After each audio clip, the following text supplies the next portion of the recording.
Premier Boyz, yeah. Yo, me and my team is the best in the world. You and your team looking stressed in the world. Said me and my team is the best in the world. Then you and your team looking stressed in the world. Yo, me and my team getting arrested by curves, and you and your team getting arrested by the curb. Me my nigga, oh, he ain't do shit except the robbery, nigga. He gon' do 6. Come through, bitch styled up with new kicks, payday flow ho, and I come with 2 chicks. Cause me and my team is the best in the world. Me and my team is the best in the world. Said me and my team is the best in the world. Best in the world, best in the world. Got a star on the sky, gentleman on the cup. And I know my team burns, we got sand in the cut. Ow. Premier Boyz. Yes, hello everybody. Welcome to the Premier Boyz podcast. This is your boy Ken, aka Mr. Gentleman. You already know what it is. It's your man, Darren Sands. We are back at it again with another one. You already know what time it is. This is Wednesday. It's the greatest podcast in all of the land. It's the Premier Boyz podcast, the mid-season finale of that Premier Boyz podcast. Welcome. And you got me, the star Roddy Rod. What's going on, y'all? Yes, and welcome to another episode of Premier Boyz podcast. As y'all notice, Long Live the Chief Malimal is not here. I was waiting for him to do this announcement, but he not here because he got a really important reason why he's not here. He just got another newborn. So, Another one. Yeah, so I just want to say congrats to the bro on his second daughter. You know, and he will be back real soon. So, yeah, congrats to the bro. Congrats to the bro on that one. Bringing more, bringing the kids in, you know, bringing healthy babies, healthy empires, you know what I'm saying? Healthy kingdoms. So definitely shout out to the bro, the tribal chief. Now. There you go. Also, they're not the only thing that happened so far. Also, happy birthday to King Toxan. You know, happy birthday to King Toxan. That's another thing happening. Because it's his birthday. Literally. So yeah, happy birthday to King Toxan. So there you go, yo. Happy birthday, bro. Appreciate it, man. My birthday's on Friday. We turning up, you know what I'm saying? Like, it's going to be up. If you're, by the time you're hearing this episode, I'm definitely going to be on a flight. If not already at the destination, we're going to talk about it when we come back for the second half, you know what I'm saying? But it's definitely going to be a really, really lovely trip. So can't wait to, you know, by the time you hear this, you know, it's going to be up, but you can't wait to get to it. Right, there you go. And we will announce, you know, the release date for the second half of season 4. So, yeah, but of course, how y'all been doing, bros? I know it's been a while since we did an episode. The last episode that we did was the pop-up episode. You know, so yeah, that was like in Juneteenth. So how y'all been, bros? It's been a rather interesting summer, you know what I'm saying? I've been seeing a lot of things, you know, seeing a lot of people, you know, for better and for worse. But, you know, all in all, you know, the spirits has been spiriting ever so much in my favor. So I'm happy to, you know, be in a good positive state, you know, at this present time. So it is nothing short of amazing. You know, it's Leo season and at its, you know, fullest. So that's been an amazing, you know, vibe. Definitely doing these trips, you know, getting stuff lined up for the rest of the year. So it's a bright outlook, you know, turning 36 is kind of like a big deal. Just trying to figure out what, you know, how the back end of my 30s is going to look, you know. So I've been definitely doing a lot of charting, a lot of studying, you know, things like that, trying to come up with new ways to get to this bag, you know what I'm saying? Like, so it's been a big deal. But I'm happy, you know, I'm blessed and, you know, highly favored. So, yeah. Yeah, there you go. Roddy, how you been doing, bro? I've been alright, yo. I just been doing what I gotta do, you know. Been out, you know, having fun, enjoying the summer, trying to live life to the fullest and keep in good spirits no matter what's going on, because life be life and then can't let it beat you. So that's just been going on with me. I did go. And as for me, I've been good, of course, doing my health journey and just focus on the next move of, my life and everything. Also, again, back to the string of things for Mr. Gentleman, like the podcast, working on the new guests that come on this season. And yeah, let's just say it could be a good comeback season, and I'm looking forward to the rest of the year. One day at a time. And I know big things coming for, for me and everybody. So, yeah, there you go. And yeah. Sans, you already know what time it is, bro. It's been a long. Who gonna pack it up this week? It's been a long minute since we've been doing the podcast. Like you said, we haven't been really doing too much since the pop out. So that was already on Juneteenth. So we had a pretty decent summer, and in the decency of the summer, there's been so many people that just been itching for packing up. And it was too many just to name just one solid one for the mid-season. And since we ain't going to be seeing you until the second half of the season, later on, I figured I could probably fit 3 to about 5 people or topics into this segment. So, taking inspiration for, the Chief Malimal. If you got a short attention span, you might want to fast forward for a little bit, because I'm going to be going on for a little while. Order some food, pack a snack, pack a lunch. You're going to be at it for a minute. First person I'm packing up is that weird ass dude, right? I don't know if y'all heard about this. So let me know if y'all did. Y'all heard about the Dollar Tree sexual assaulter, right? Oh yeah, I did. Yeah, bro, he gotta get packed the fuck up, because here it is. How the fuck, right? Imagine if you were a lady, right? You just trying to pull up the Dollar Tree, trying to get a few things, get a few items, for your home and everything like that. And a random dude just pulls up next to you, right? Nothing crazy, he just pulls up next to you. Next thing you know, this man comes out of nowhere, right? And nuts on your leg. Just shoots a whole load off right on your leg. You probably think that, that would have that, you probably think that would just be made up. But it wasn't. It was a real case I believe in Florida.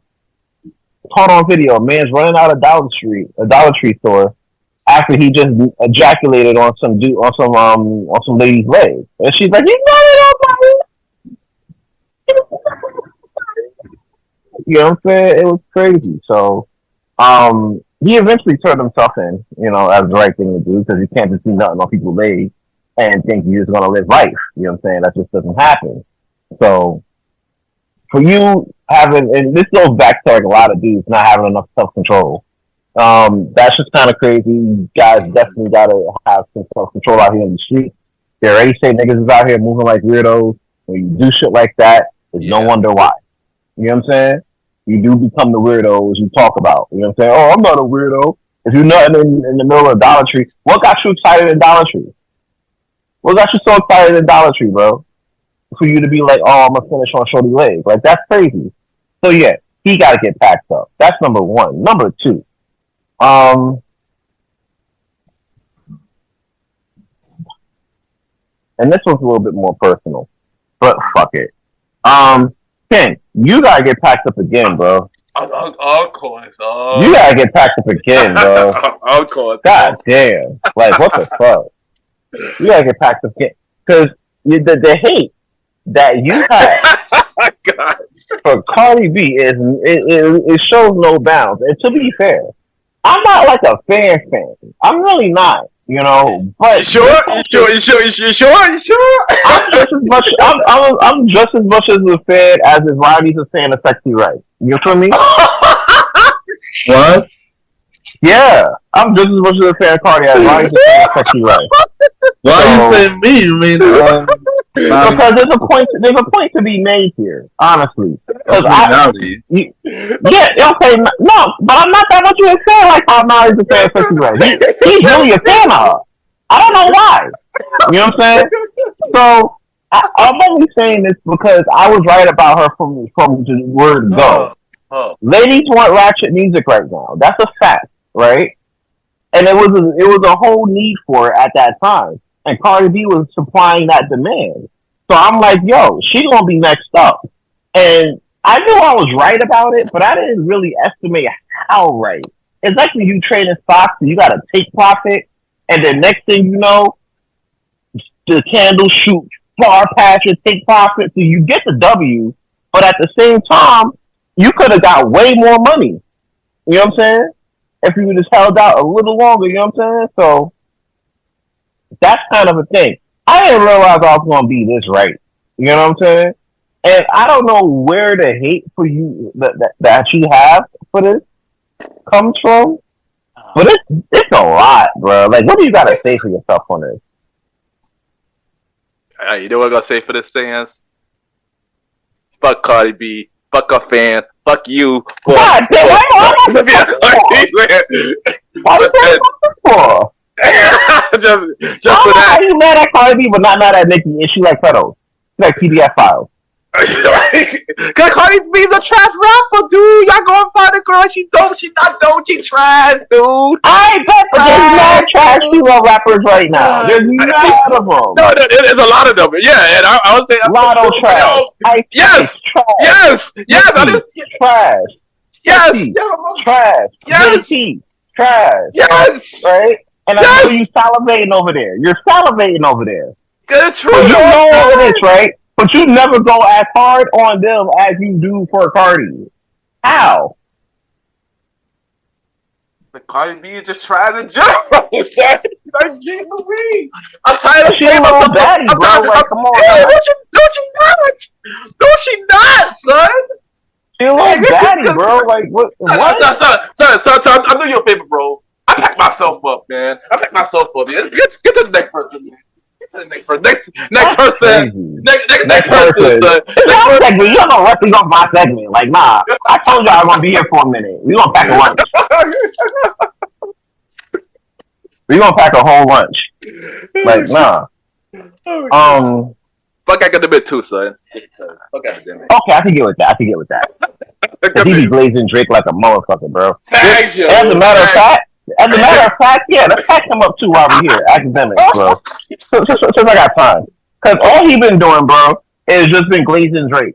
He been glazing Drake for years. It's like when you get like I don't know if you ever see the Nation Hot Dogs eating contest. That nigga's like the Joey Chestnut of Drake fans, bro. Just gobbling. He really is though. He need to get off his knees for real. Yeah, bro, you need to get the glizzies out of your mouth and call this shit fair, bro. When that whole shit dropped, right? When the whole 100 gigs for your head dropped this past week. We're gonna get into that in a minute. I was actually listening to the live, right? Mm-hmm. At the time, and then he was talking about some other shit. So I was like, all right, cool, talking about other shit. I'll tune in. You know what I'm saying? Then he got right to the Drake, bro.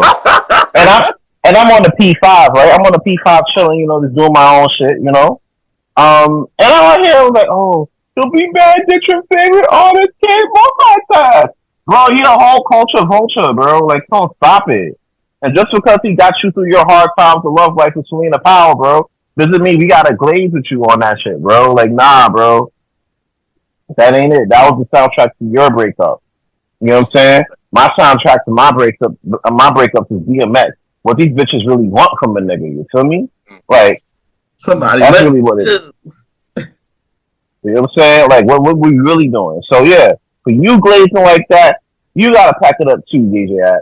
That's crazy. I gotta pack that shit up too. Anything that come out of that camp for Drake looks compromised as fuck. Thank you. It looks compromised as fuck. I can't get it. Also, add his fan base too, Drake fan base too, cause Jesus, they so delusional, son. Oh my god, I hate arguing with niggas, bro. That's why I stop arguing with niggas. And Drake fan base. Alright, here it is. Drake fan, in terms of toxicity, Drake fan base. Yeah.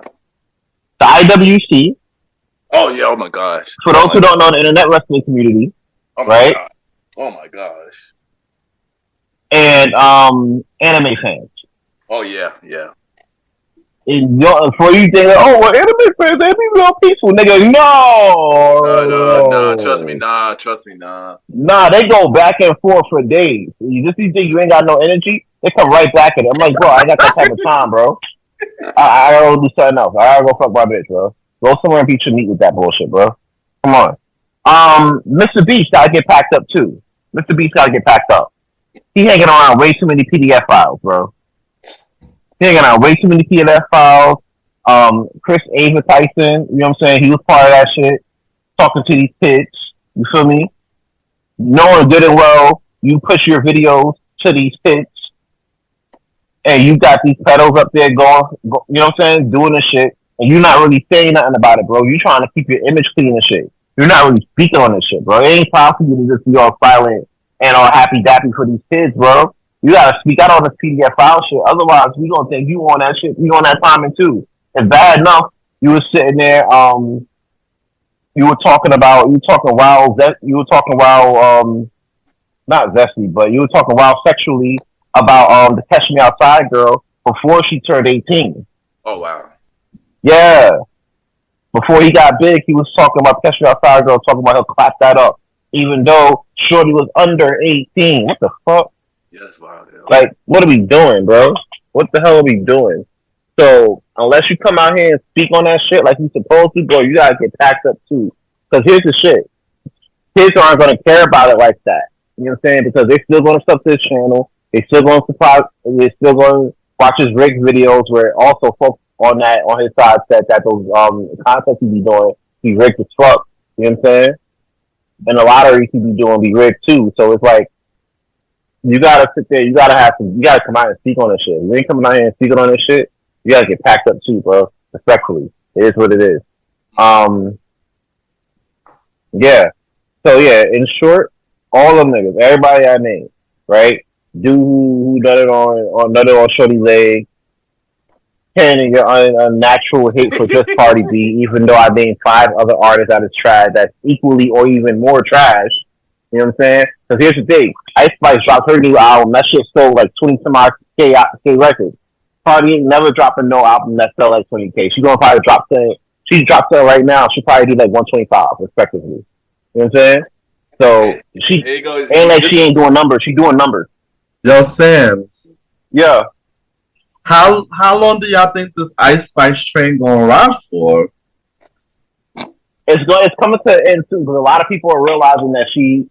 Like, here's the thing: when she first came out, like she was like really likable. You know what I'm saying? She seemed likable to a lot of folks. But then she started doing a lot of fraud shit, bro. Being fraudy around Nicki over the Cardi shit, and then trying to like friend up everybody. But then really low key be talking behind niggas. You know what I'm saying? Yeah. Be talking behind it, you know, be doing regular girl shit. You know what I'm saying? To be all cool in front, but be talking behind, you know, behind the back with her day ones. You know what I'm saying? Somebody online was saying she's gonna have to couple up with somebody real famous and call it a day. I'm like, damn, y'all wild. She gonna have to. That whole Central C play wasn't it? Because they didn't really fuck with Central C like that. No way. That band's advance song was not it, boy. Whatever, nigga. I mean, you might like it, and that's cool, but that's a nah. That's a nah. Okay. So yeah, like outside of that, like I'm not even gonna dignify that shit, bro. Like, you know, that whole lineup with her and Central C, that shit look weird as fuck. Like nobody really checking for that shit, bro. Like she gotta really say, like, unless she come out with some bangers and stop rapping to the same. Because bro, she raps to the same beat every time. Literally. There's no switch up. Like all she do is like. That's the millennial movement, but I understand. Yeah, do something else, my nigga. Like, what other moves you got? In the words of Keith saying, do something else. Yeah, do something else, bro. Do something else. Anything else. You're not doing anything else. She pulled up on Cosnat, stream and shit. She got a beat talking about, freestyle. She got stuck, and then when she got stuck, she reverted back to her factory settings and started twerking. Okay. You feel me? So she ended up going right back to her factory settings and just started twerking and shit. Like niggas want to see, like, bro, we tired of you just twerking, bro. There's mad baddies out here that's thick as fuck. That twerk, that's thicker than you. That's twerking, bro. You want to see bars. Just like a lot of these new school female rappers.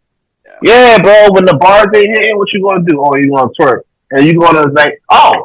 Speaking of which, the last group of people that I'm packing up is all you simp ass niggas, all of y'all niggas, simp ass niggas. Holy shit! What the fuck? Like, I've never seen the level of like simpacity from these dudes, bro. It's been so high, bro. It's like it's out of control. It's like what bitch asses was back in the day when Diddy was talking about it, right? Bitch asses at one point was at an all-time high, right? And we found out the nigga that was responsible for all the bitch asses was the nigga that coined the term. You feel me? Nah, bro. Tip ass niggas are really like fucking up the whole dichotomy for like dating, bro. Because every time, like I've been watching this shit, and I feel like I got out of the dating scene at the right time.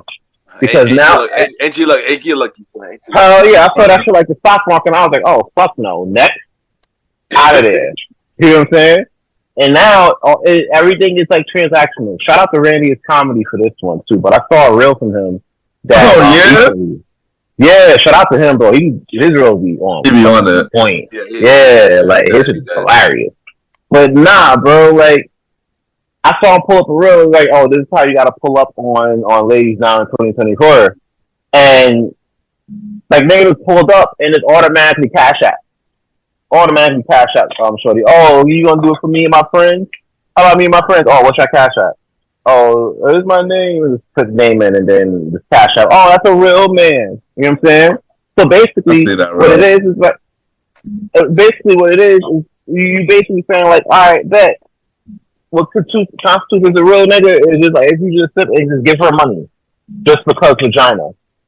That's really what child simp ass niggas be doing. Y'all sitting there giving these hoes money just because vagina, basically, right? That's something. And not even good vagina. Used up, baby, pushed out, farted out vagina, bro.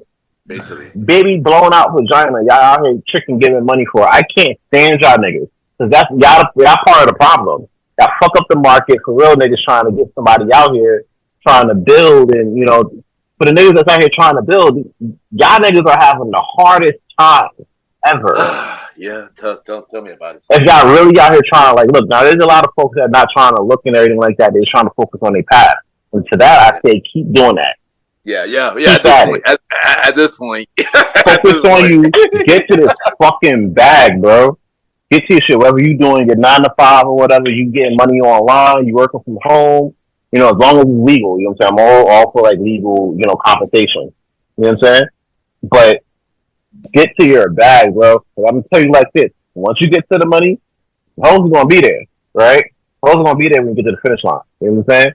But at the same time, if you're talking with somebody, you're dealing with somebody that is dealing with you for you, when you're building that part up, when you're in the building stage, you're going to want to, you know, so you're going to want to hold on to them tight, because the last thing you need is to be trying to, you know, sit there and trick off on shorty just for them to be like, I bet the minute that you don't got it or the minute that you down bad, now she off to the next one.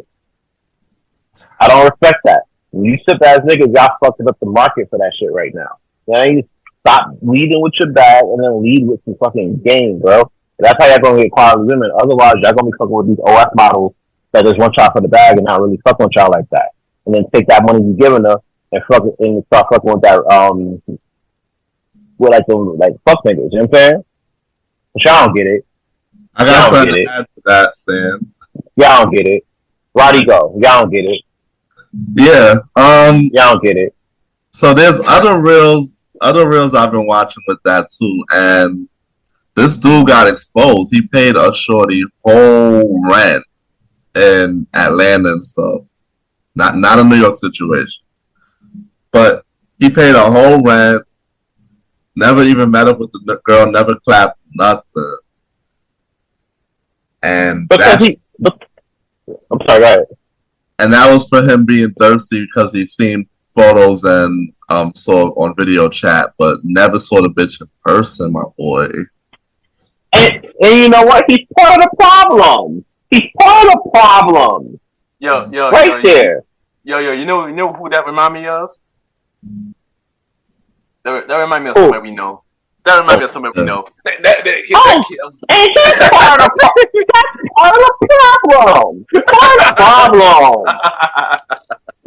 problem. You can't tell me you're not part of the problem and you out here cash shopping bitches, bro. You out here just willingly giving your money away for nothing. I can understand if she likes your ass. I get it. If she like you, you like her back, and you like, hey, listen, I ain't afraid to trick on you. You know what I'm saying? Because you feeling me, I'm feeling you. We build and be outside with it. All right, cool. Do what you gotta do. You the man. How much y'all bet that she asked more than what her shit was supposed to be on purpose? They all do that shit. It's an inflation. It's inflation. I call that inflation. Right? Here's why. Because you know good and damn well, nails probably cost anywhere between, like, depending on what type, on average though, anywhere between like $150 right? Depending on what you're trying to do, right? I know this because, you know, I've seen ladies, you know, be around ladies that I know, you know, the prices for these things on average, depending on where you go. Bro, there's no fucking way that you should be paying $400 for nails. There's no fucking way you should be paying $800 for hair. I saw a video where it's somebody, hair $400, hair $800, nails like $600. Like, bro, no. Why is your lunch $300? That's wild, yo. That's wild. So, like, I'm talking about, like, when you're at work and you got an hour and you got to order something, right? That type of timing. Why is your lunch $400? Yeah, that's wild, son. That make no sense. You know? So, yeah. Y'all gotta get packed up too. Simp ass niggas and pay. Like, y'all gotta get packed up too. Y'all need to have some decency. Grow fucking spine, bro. Grow a spine, bro. Like, y'all gotta grow a spine. Cause y'all fucking it up for niggas that's actually really trying to find some type of value. You know what I'm saying? And I'm not, y'all might stand for that shit. I'm not. But y'all don't get it. Y'all don't get it. Roddy go. They don't get it. There you go. Oh, man. And they don't get it. And that is saying, Lord, pack it up. I feel like I should be on that list, but it is what it is. You on that list too, bro. Anyway, why ain't he there for JT like he is for Cardi? Anyway, if I anything you don't like this week or you think you don't like topic, Roddy. So, I'm a hater for this Shabuzi song, Tipsy. What? That song is fire. What do you mean? Word, that song is fire, son. Word. That's like the number one song in the country, I believe, right now. 4 weeks. The number one song in the country, yeah. 4 weeks. 4 weeks in a row, 5-time number one. 5-time number one. That shit is fire. You bugging. It is. You bugging that one. I don't agree with you. No. Stop. I don't know. The country rendition is just not for me or something, but it's just not a bop for me at the moment. So right, I got a question. So you like the original one better than this one? I prefer the original one over this one. Yes. Okay. Hey, listen, I ain't mad at folks' content, but if you really think about it, right, it's really the same song, but country. Yeah. It really is. It's really that. If you don't like country music, I bet say that. There's a lot of folks that don't. Exactly. It's kind of like this year's Old Town Road. Yeah, they did go. Thank you. Yeah, basically. And I'm not gonna hold you. You know, shout out to Beyonce, because Beyonce got him really noticed after she put him on his album. That when people were actually finally know who he was because of that feature. And then of course Tipsy came out. He had an album came out. The Tipsy came out, and then it started to really hit. Now he had a new song out now, and then I'm not gonna hold you. I'm looking forward to listen to more stuff now. I'm not gonna hold you. I'm looking forward to hear more stuff. He pretty dope, yo. He pretty dope. Support black country artists. You know, support black country artists. Let's keep it a buck. I've been saying this season anyway. Like Beyonce was doing that country shit for a cash grab. You know what I'm saying? Everybody knows that shit. We all know she's trying to do a cash grab. But the shit that she's putting out now, she's never gonna beat Taylor Swift for a Grammy, bro. She's never gonna beat Taylor Swift for a Grammy putting out what she was putting out before. So what do? You go to her and you're like, hey, I'm a country artist now. And they're like, oh well, she's from Houston, so she could be a country artist. Like, no, there's more to that. And on top of that, you got so many country artists right now, black country artists right now, that don't get the love and support that Beyonce try to sit there and, run to Houston for a check balance. You feel me? But here's the thing though. I do agree with you on that too. But here's the thing though. When I actually did hear this album, the a lot of black country actually had on it and had them showcase their talent on the album. I was impressed by it. I didn't see that coming. I'm not gonna hold you. I did not see that coming. Well, that's the least you can do, bro. The least you can do is get folks exposed to other country artists.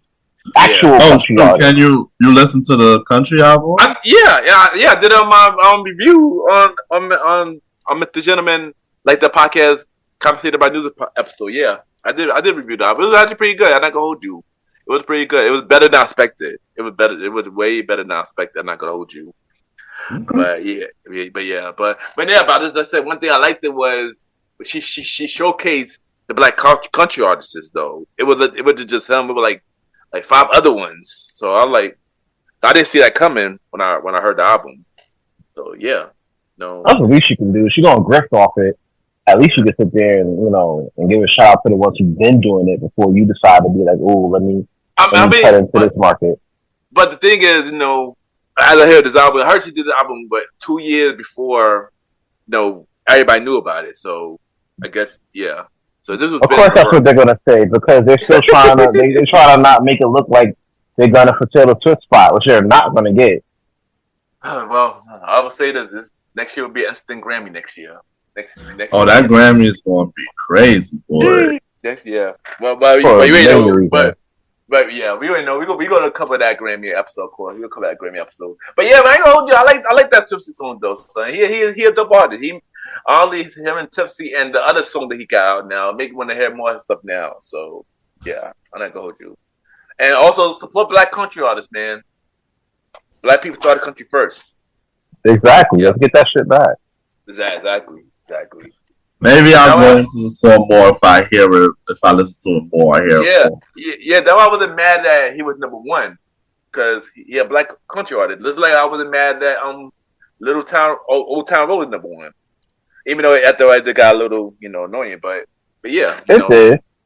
But Tips. Do y'all hear Tipsy on y'all daily runs? I do. Yeah, I do. Is Jaquan Tipsy? No, Shabuzi Tipsy on your daily run. Yeah, I do now. Yeah, I do now. I do. Oh, so they are playing that everywhere. Yeah. I think they're like Old Town Road, and they think he's a legit country artist. He's not like how Lil Nas X he do other stuff. He a legit country artist. So, but him on the platform, that's pretty dope. They open more doors for black country artists to play on other stations.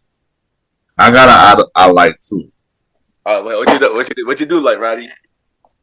All right, so I was invited to a birthday event last week, and my homegirl from way back, and she invited me to this place called Room 24K, and this place was legitly like a small event space. Like, if you having a small gathering, they do everything for you. I mean, it's a pretty penny, but it's like if you want to have a small gathering for 40, 50 people, they let you cater. They let you play the music off your phone. You could stream the TV to your Instagram and YouTube. It's like a dope situation, and the setting is just nice, yo. I just had and the food was great. So I just was really amazed at the space. Like, it's very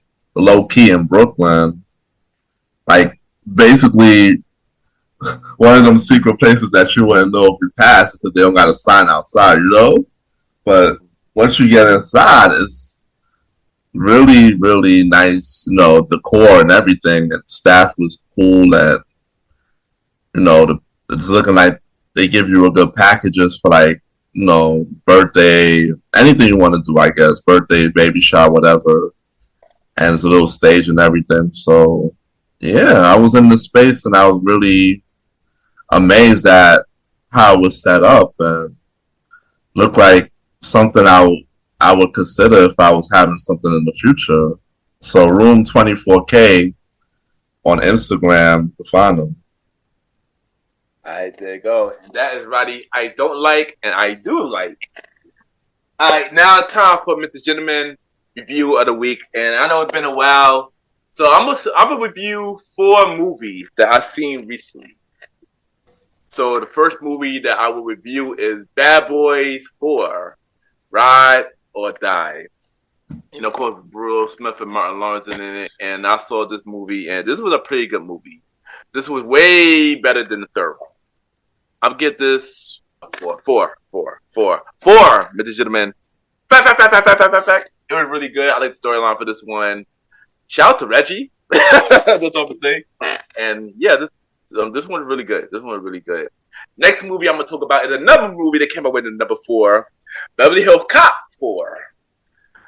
Eddie Murphy came back and did this role, basically about his daughter basically on the movie and stuff like that. And this is also pretty good. Also better than number 3. Also better than number 3. I swear these number 4 movies made up for their number 3, because both of their number 3 is terrible. Beverly Hills Cop also give a 3.5.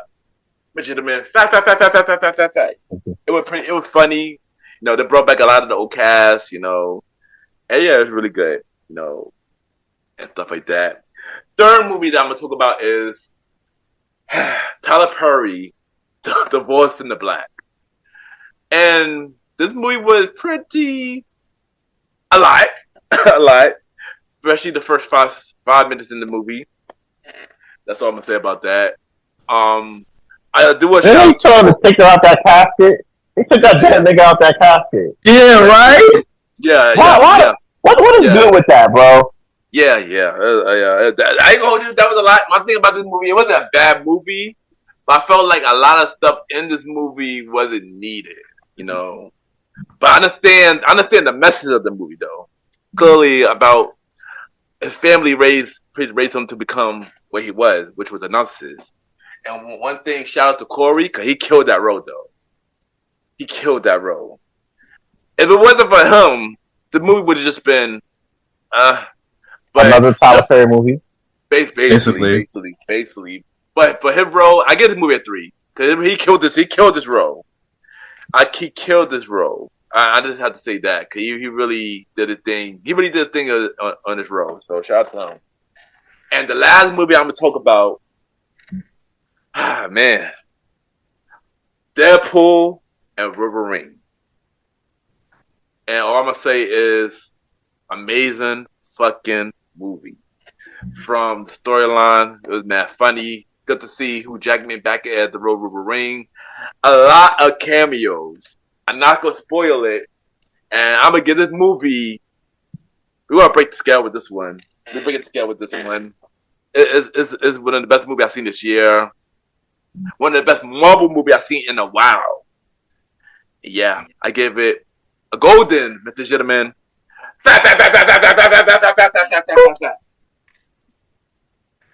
So for Bad Boy 4, I give that a 4.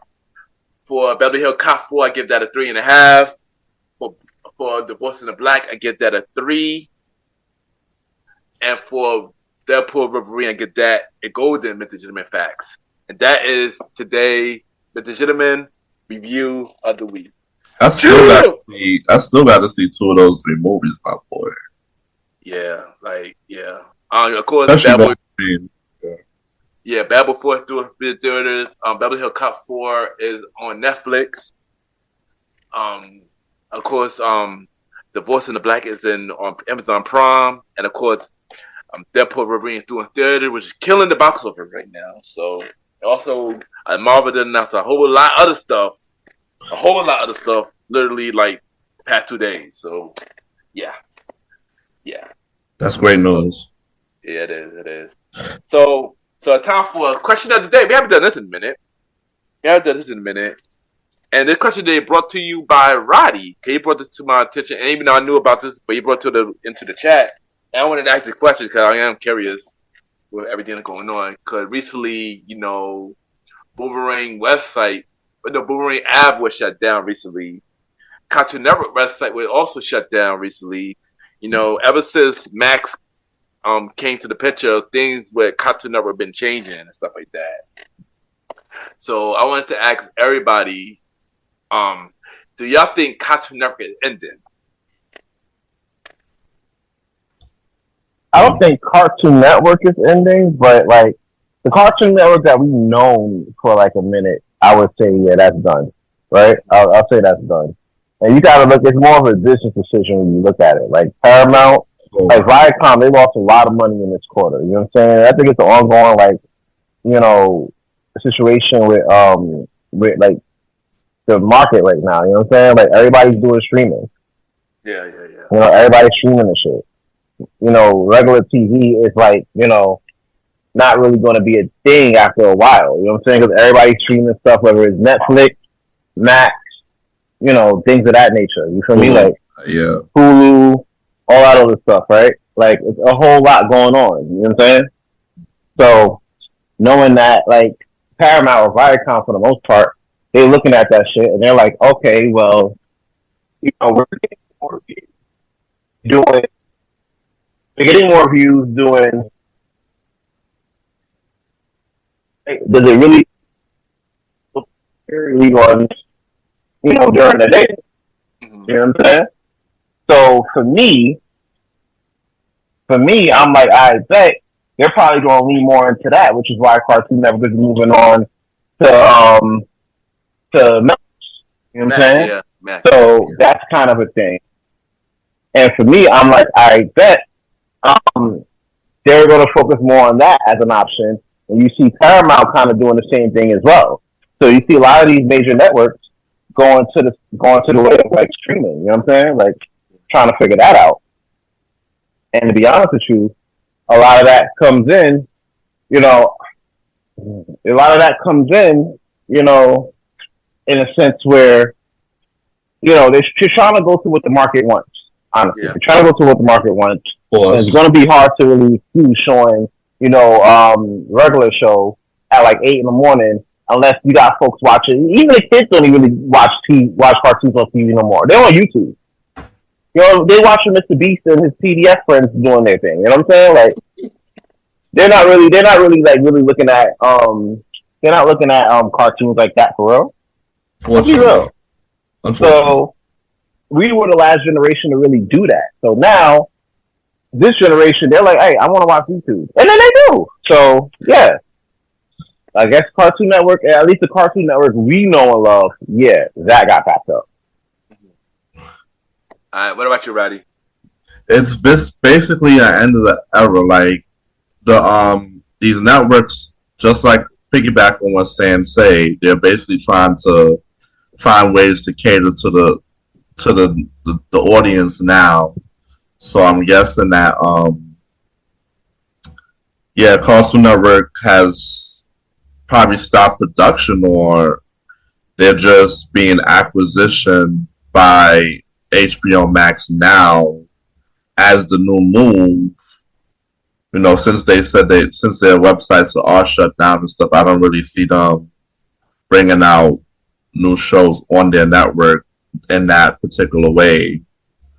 But with HBO Max, or as they call it Max now, picking them up, new if they're bringing out new stuff, it will be bought out in that particular way, as opposed to TV and online. Since Max will definitely be their new home, that's just the way they're going now, and it's just sad to see because it's not what we're used to. Without the Cartoon Network app and stuff, you just gotta basically, and the website, you gotta find, if you want to find your old shows, you gotta either have Max or look harder to find your favorite stuff via Dexter's Lab, Powerpuff Girls, adventure shows, whatever. So it's just looking like it's a way that they have to try to go forward with how they're producing their new stuff and keep up with everything. So yeah, no, it's just sad. It's sad to know that things are changing, and we just gotta look elsewhere to find content, because who knows? Even then, they might have, even though they're teamed up with HBO Max, they might bring specials to Hulu or Netflix as well. But that's to be seen in the future. So yeah, that's basically what I feel about it. Alright, how I feel about Cartoon Network and possibly ending. I mean, to be honest, I agree with Sam. Like, the Cartoon Network we know is done, but I don't think the channel itself is not ending, at least not yet. I feel like, just like how Disney Channel is not ending through there, but more focus is on Disney Plus. I think just like this, like Cartoon Network we know will be more focused on Max, but certain show will still be on the channel. And I ain't gonna hold you. I mean, I'm not surprised, because who really checking for Cartoon Network like that now? You know, I mean, honestly, for me, only time I really checking for Cartoon Network is Adult Swim. Honestly, they're not really stuff for us like that. You know, a lot of new shows on Cartoon Network have been terrible anyway. Aside from regular show, Adventure Time, Teen Titan Go, and Gumball, everything else has been pretty trash. You know, I ain't gonna hold you. And yeah, you know, it's sad that, you know, something we grew up on is gone. But when one door closed, another one opened, you know. WB just launched a new cartoon channel recently called Me TV Toons. Oh wow! They play nothing but old school cartoons from the Flintstones, the Jetsons, Looney Tunes, Casper, Woody the Woodpecker, Captain Planet, The Real Ghostbusters, Rocky and Bullwinkle, and many more. And this channel catered to our generation and older who grew up watching these shows. So I'll say, like, yeah, the Cartoon Network we know, but it's through other avenues for us to watch the Cartoon Network we grew up on. Like the Me TV Toons or YouTube. We go look up on YouTube and stuff like that. Well, I mean, you're gonna have to do that now because they're shutting down Boomerang. Yeah, Boomerang. The app's been shut down too. Yeah, the channel through the channel through up though as of right now. Yeah, now, but like so it's like end of September. That's gonna be put. They're gonna be packed up. Yeah. No, the app is officially going in September. The channel still remains to be seen, but at this point, this Me TV Toons is the new Boomerang. Like literally, Boomerang haven't been dope for a long while. They literally started to add old stuff again because they threatened by Me TV Toons now. Like basically, you know, and stuff like that. So if y'all want to check out Me TV Toons, get your antennas. It's on 33.2 in New York. Or if y'all got Philo or Friendly app, it's on there. Check out. See, that's the problem right there. And if a nigga gotta get his antennas to watch old cartoons, they're just gonna go on YouTube where they can just use their Wi-Fi. Yeah, I know. You know what I'm saying? Niggas, if I gotta get my antennas and hook it up, point it to the World Trade Center and then point it away from the Empire. No, it's not 1995, bro. 2024. I mean, and in 2024, we got Wi-Fi. I mean, true, son. But you know, people do use antennas, son. And I got my antenna watching Me TV Toons, son. I don't care. My grandma's 81 years old right now. Shout out to my grandma. That's my heart. I love her. Even she don't use antenna. She uses Wi-Fi. So people do use regular TV. People don't want to use the streaming. So I just say, fuck out here. Pay Verizon, pay Spectrum. Pay your Wi-Fi bill. Get that Spectrum. Get that YouTube up and going. But here's the issue. This is now everything though. So so far it's limit. But maybe in the future we start going to everywhere else. But for now, it's on antenna. Or you can get streaming at Philo or Friendly. And no, this is not sponsorship, by the way. Wish it was too. We get some bread. Word, right? Word. Shout out to MeTV2 though. But yeah, yo, check out MeTV2. It's a really amazing channel.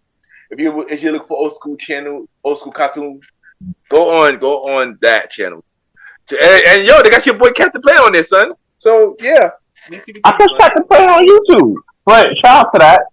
Yeah, right. They got the whole 6 seasons and extra episode too. So you better get on that, son. Get on that.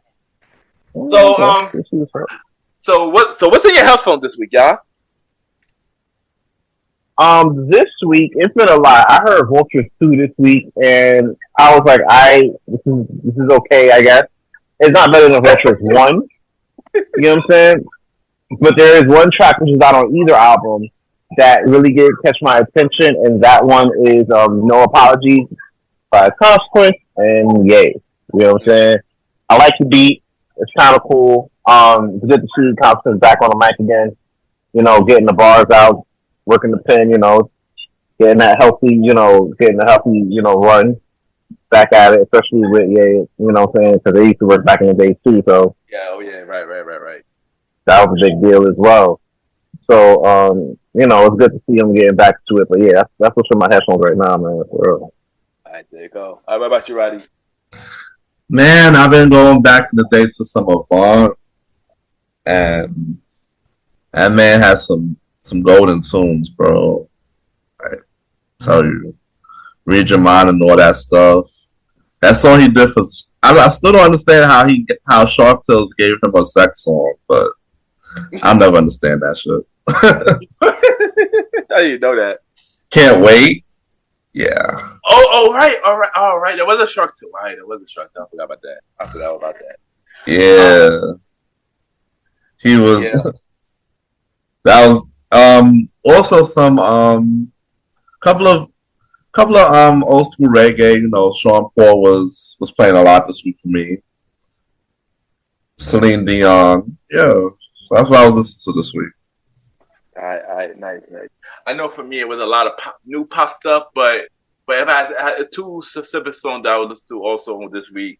One was Marion's song Session off his 21 album that was produced by Pharrell. That beat was fire. You know, shout out to the Neptunes as always. Anything Neptune, I'm gonna play it. So yeah, that's one song. And also I took it back to I believe was A4. And this one album that also had a movie, Purple Rain, and this one song that I would jam it to was Prince, Take You With Me. Take you with me. Yeah. And stuff like that. So yeah, that's in my head for this week. Oh, I got one more. All right, what up? Clips had some joints, yo. They did, yeah. They did. Those two albums? Yeah. Grinding and stuff. Sheesh. Yeah. Pharrell definitely did his thing on the beats, boy. Yeah. Shout out to Pharrell and that tune, Joe. Or is that giving him his flowers? Pharrell. All right, now time for the prequel. Small news that matters. We got a couple of things for the prequel. So we've been around for a while. First thing we got is Martin. Martin announced that he coming out with a prequel to his original show, Martin, called Young Martin, which would be a younger version of Martin, clearly before everything. So how y'all feel about Young Martin? I like it. You know what I'm saying? It's been many years since we saw the original Martin. Saw an episode of the original Martin. I know we just got the reunions that happened a little while back. Yeah. So that was a big deal. So yeah, to see not a reboot but a redo of like a younger Martin. Yeah, I think it's pretty good. Prequel anyway. Prequel. I think that'll be really good. Hopefully they can answer the age-old questions like how did Martin meet Gina for real? What was Tommy's original job? You know what I'm saying? Things like that. Right. So, was Cole always like this? Things like that, really. So that definitely is something that I'm looking forward to. It reminds me of like Chris Rock. He mentioned that he was going to do like Everybody Hates Chris cartoon situation. Yeah. Right. Yeah, like animated situation. I don't know if that's the same thing for Martin as well, but No. I didn't know. Martin is regular, the regular show, sitcom. regular show. Yeah, the regular sitcom. Yeah, not anime. It's regular. Okay. Well, even then, I regular. think that's pretty good because at least you can kind of cast it in the way you want to. Yeah, exactly. You know. Yeah. So I'm a big proponent of that. So hopefully we get to see how that pans out. You know, if you won't like get blamed for ending the show early, if you will. You feel me? So Bad. I think that's a big deal. Yeah. I like it. Nice. What about you, Roddy? Young Martin, oh my gosh. And Martin's supposed to be an all in for this, right? Yeah, yep, definitely is. Yep. So yeah, this is gonna be a home run as long as they don't do a lot of crazy storylines and crazy not main characters, but support. What do you call it? Supporting? Yeah, supporting characters and other stuff to mess up the show.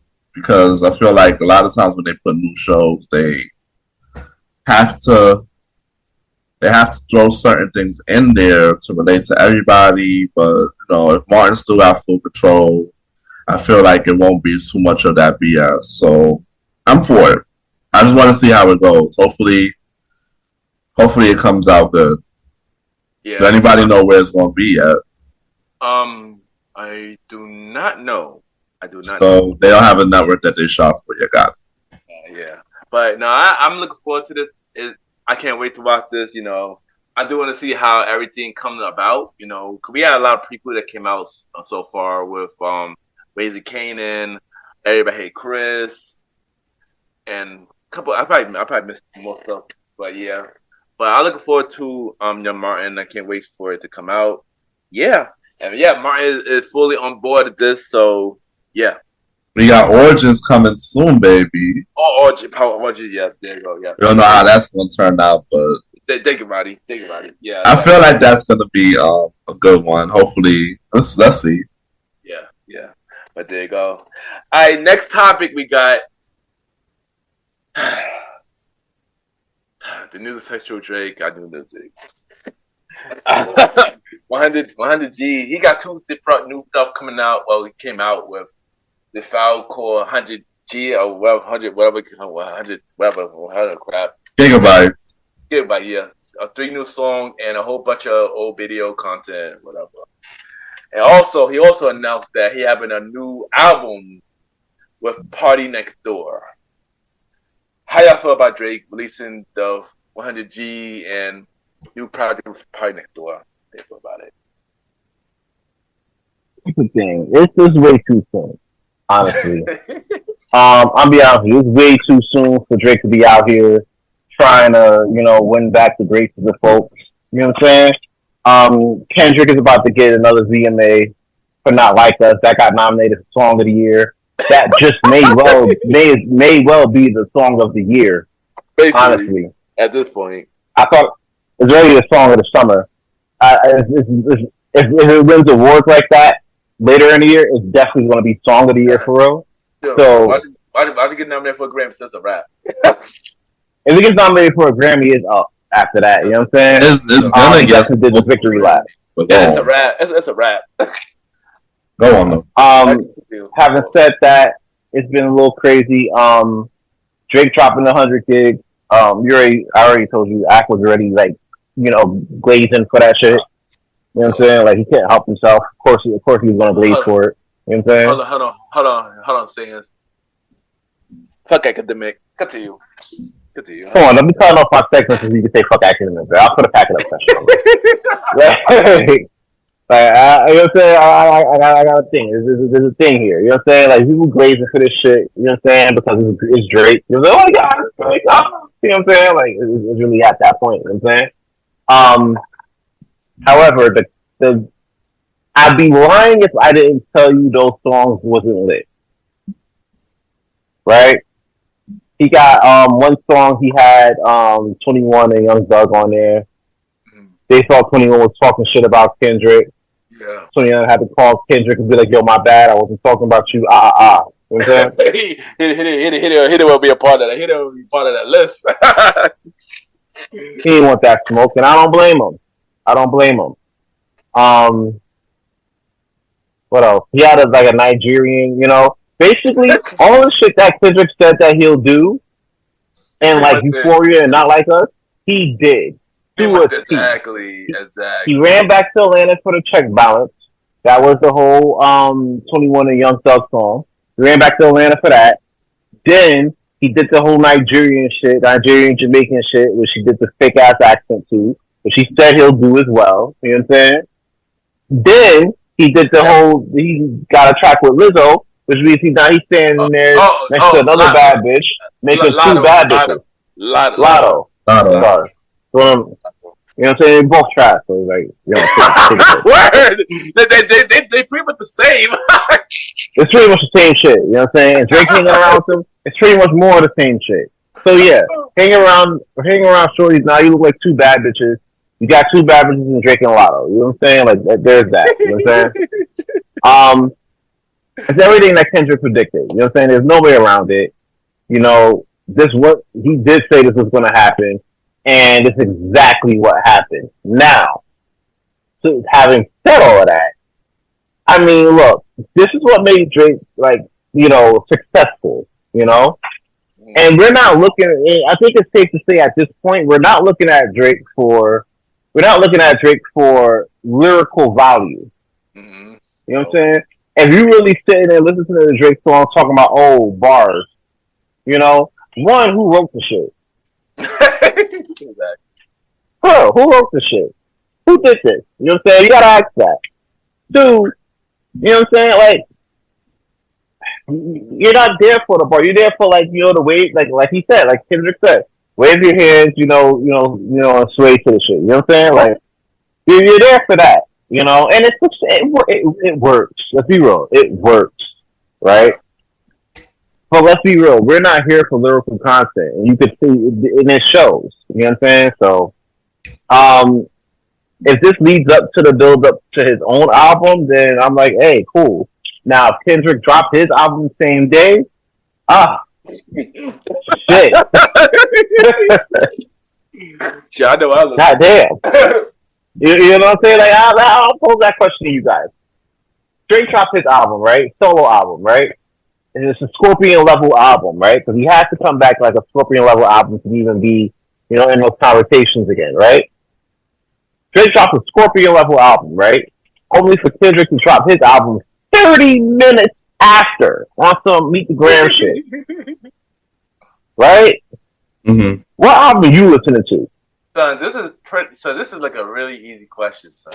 Come on, you ain't know. And mind you, to be fair, I'll say Drake dropped a Scorpion level album, and then Kendrick dropped like a Damn level album with like West Coast bangers, like that little snippet that you were hearing. Son, that you made it even more easier. I didn't even like Scorpions, so you made it more easier for me. Let me go for the Kendrick. I did a Kendrick for Scorpion. Yeah. If you say something like because it's about take care, then that's the story. But nah, but we never get that again. We never get that again. In the words of Drake, he's so far gone. Continue. Facts. So far gone, so real. Man. Continue. Scorpion, because that was his last good album. That was his last great Scorpion. You know what I'm saying? Yeah, I mean, yeah, he did have songs. I mean, he did have songs. I meant that he did have songs with Scorpion. I meant that, but yeah. That's what I'm saying. Like, that's his last really great album. You know what I'm saying? So to compare to that, and then they compare Damn, because I feel like Mr. Morale was alright, but Damn was better. Yeah, if those type of albums came out same day, 30 minutes apart, what you listen to? Yeah. You know what I'm saying? And a lot of folks will listen to Kendrick. Now, Drake fans are going to listen to Drake shit because it's Drake fans. Ain't nothing wrong with that. You ain't know how they do. You ain't know how they do. That's the whole thing. So you got to consider that, man. God damn. So yeah, that's kind of like a thing. That's kind of my thoughts on the whole situation with that. Damn. Hey, what about you, Roddy? How do you think about Drake? New news for Drake. I didn't get a full listen of what's going on with the 100 gig stuff yet, so I don't really have much to say. But right now, I feel like he's trying to fight back and get into the good graces of the fans. Mm-hmm. But he's about to ignite the next 5 diss tracks that we haven't heard yet. So Yeah. then there's that. So we don't know what he got up his sleeve, Kendrick. At all. And I'll be honest with you, it was 5 diss tracks. It was 5 diss tracks, right? That we knew of. You know what I'm saying? Yeah. Like that. It's 5 diss tracks at the time of when that dropped, right? Yeah. Who's to say now he don't got another 5? He don't got another thing. He said that in the song. Yeah, he already had 5. He already had 5 more after the fact. Who knows? No, I know he had 5 more, but that was at the time that he did it. Yeah. I Who's to say he had more than that? That what I'm saying as well. Saying that. That's what I'm Got it. I'm trying to say that too. There you go. And then, of course, we don't even have the song that he had in the beginning of "Not Like Us" video. That ain't even dropped yet. So, yeah, Drake is trying to fight back. I know with the album Party Next Door, that's going to be solely, singing Loverboy Drake. Especially want to be hard and make Party Next Door sing and him rapping like he did on Take Care and stuff. But yeah, Drake with the melodies. Drake with the melodies. So you try and get the ladies and the young senior girls. Oh girl, yeah. So you know what's crazy? I'm sorry, Roddy. I just remember something I wanted to bring up and pack it up. When there's a song in Certified Lover Boy, right? Called Poppy's Home, and there was a bar in there that was high key questionable, right? And the bar went, and it's like a half a bar, really. The bar went, Sierra Canyon parking lot looking like Magic City parking lot. Oh yeah, right. And I'm like, wait a minute, Sierra Canyon is a high school in Cali. Why is Sierra Canyon parking lot looking like what? Oh yeah, I remember that line. Oh god. Why? Bro, why? Y'all boy bugging, son. That ain't my boy. I ain't say your boy. That nigga wildin'. I say y'all boy. I ain't say your boy. I say y'all boy. I got more to say. Yeah, good to you, Roddy. Okay, my bad. I cut you off. Yeah. So Drake want to fight back because he just can't take this the whole world chanting "They Not Like Us" the pedophile OVO movement. Got videos of kids and babies singing OVO. So yeah, song of the year, song of the summer. All the sports team eating up the song. So yeah, he just can't take it. He just like, yo, I gotta fight back. And remind you, it's still in the top 10. No, still in the top 5, I should say. 5. Still in the top 5 to this day on the Billboard chart right now, son. Still in the top 5. Never went no lower than 5, son. At all. that should tell you something. Oh, yeah, it's just Drake. Drake don't like that he's not on top right now, but so his efforts, he's just trying to go harder. Yeah, that's basically what it is. I definitely got to check out that 100 gigs later and see what it's hitting for though. So that's it. Alright. So how I feel about this? I mean, I heard songs. Like I've been saying for the last couple episodes when it comes to Drake. Drake need to take a very, very, very, very, very, very long vacation, son. Yo, you need to just go away for a while, bro. You need to go away for real, dude, and make people miss you. Cause you just pretty much kissing your fans' ass just to them to like you again after this thing.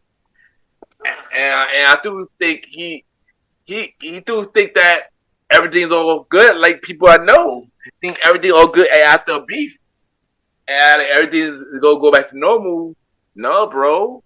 Like, dude, you need to take a break, son. So with these songs and the album with Party Next Door, you didn't need to go away for a while, dude. Like for real, you need to go away for a while, man. But he's not. Yeah. Clearly, he haven't been away since he came up with whack tracks after whack tracks after whack tracks. Delilah, whack tracks after whack tracks. Yeah, he's not gonna go. He's gonna be like, clearly. Before we move away, I got a question for y'all. Yeah, so clearly, yeah, he upset because everybody playing not like us doing the top 10. He going to the clubs, getting tied to some block and all this other stuff. Dude is mad. He mad right now, and I know he want to continue to sneak this Kendrick, but he don't want to get smoked by Kendrick again. He low key now tried to sneak this J. Cole now. I'm like, what's up with that, yo? It's really what's up with that is really because he was supposed to sit. J. Cole left him out there alone. It was supposed to be them two against Kendrick. Right. It was supposed to have been a tie. It was supposed to have been a handicap match. And then J. Cole was like, "Yeah, you know what? Nah, I'm good. I'm gonna step over here real quick." And he protected his peace. Now, was that good for like hip hop beef? No, because I'm not gonna think you like that. You know what I'm saying? Like, I'm not gonna think you like that if you know what I'm saying? Like, if you falling back from beef. You feel me? Like, yeah. Especially if it's beef like that, it ain't like you beef with Lil Pumpers and shit like that. You beef with one of the best, so I'm not gonna think you one of the best like that. You know what I'm saying? Yeah. But if it was to protect peace, I understand. You know what I'm saying? You're not trying to call yourself like a villain and victim like how Big Sean's doing right now. I was just about to get to that too, Big Sean. We're just about to get to that. But let's get to it, because I got a lot to say about that. Oh, what you gotta say about? Well, hold on, let me finish real quick. But yeah, yo, Drake, man, you need to take a long break, man. So I'm not looking forward to this Party Next Door him album. He gonna sing the melody like he always did, oh girl, and stuff like that, and all that stuff. But we know Drake will get played in the club regardless. Hell, me right with that Home Sweet Home DJ playing Drake, so I mean I wouldn't be surprised this song get played in the club regardless. But I am looking forward to hearing Kendrick's new album. I got a feeling his album is going to be a secret release. So I wouldn't be surprised that Kendrick B's Patty dropped the same day as Party Next Door, or dropped the same day as Big Sean. Because that's another thing that's going on, man. Before Roddy asked his questions, what do you got to say about the Big Sean situation? No, I just feel like you got to pick a side and stay there, bro. 1 minute you a victim and you trying to find peace. You feel me?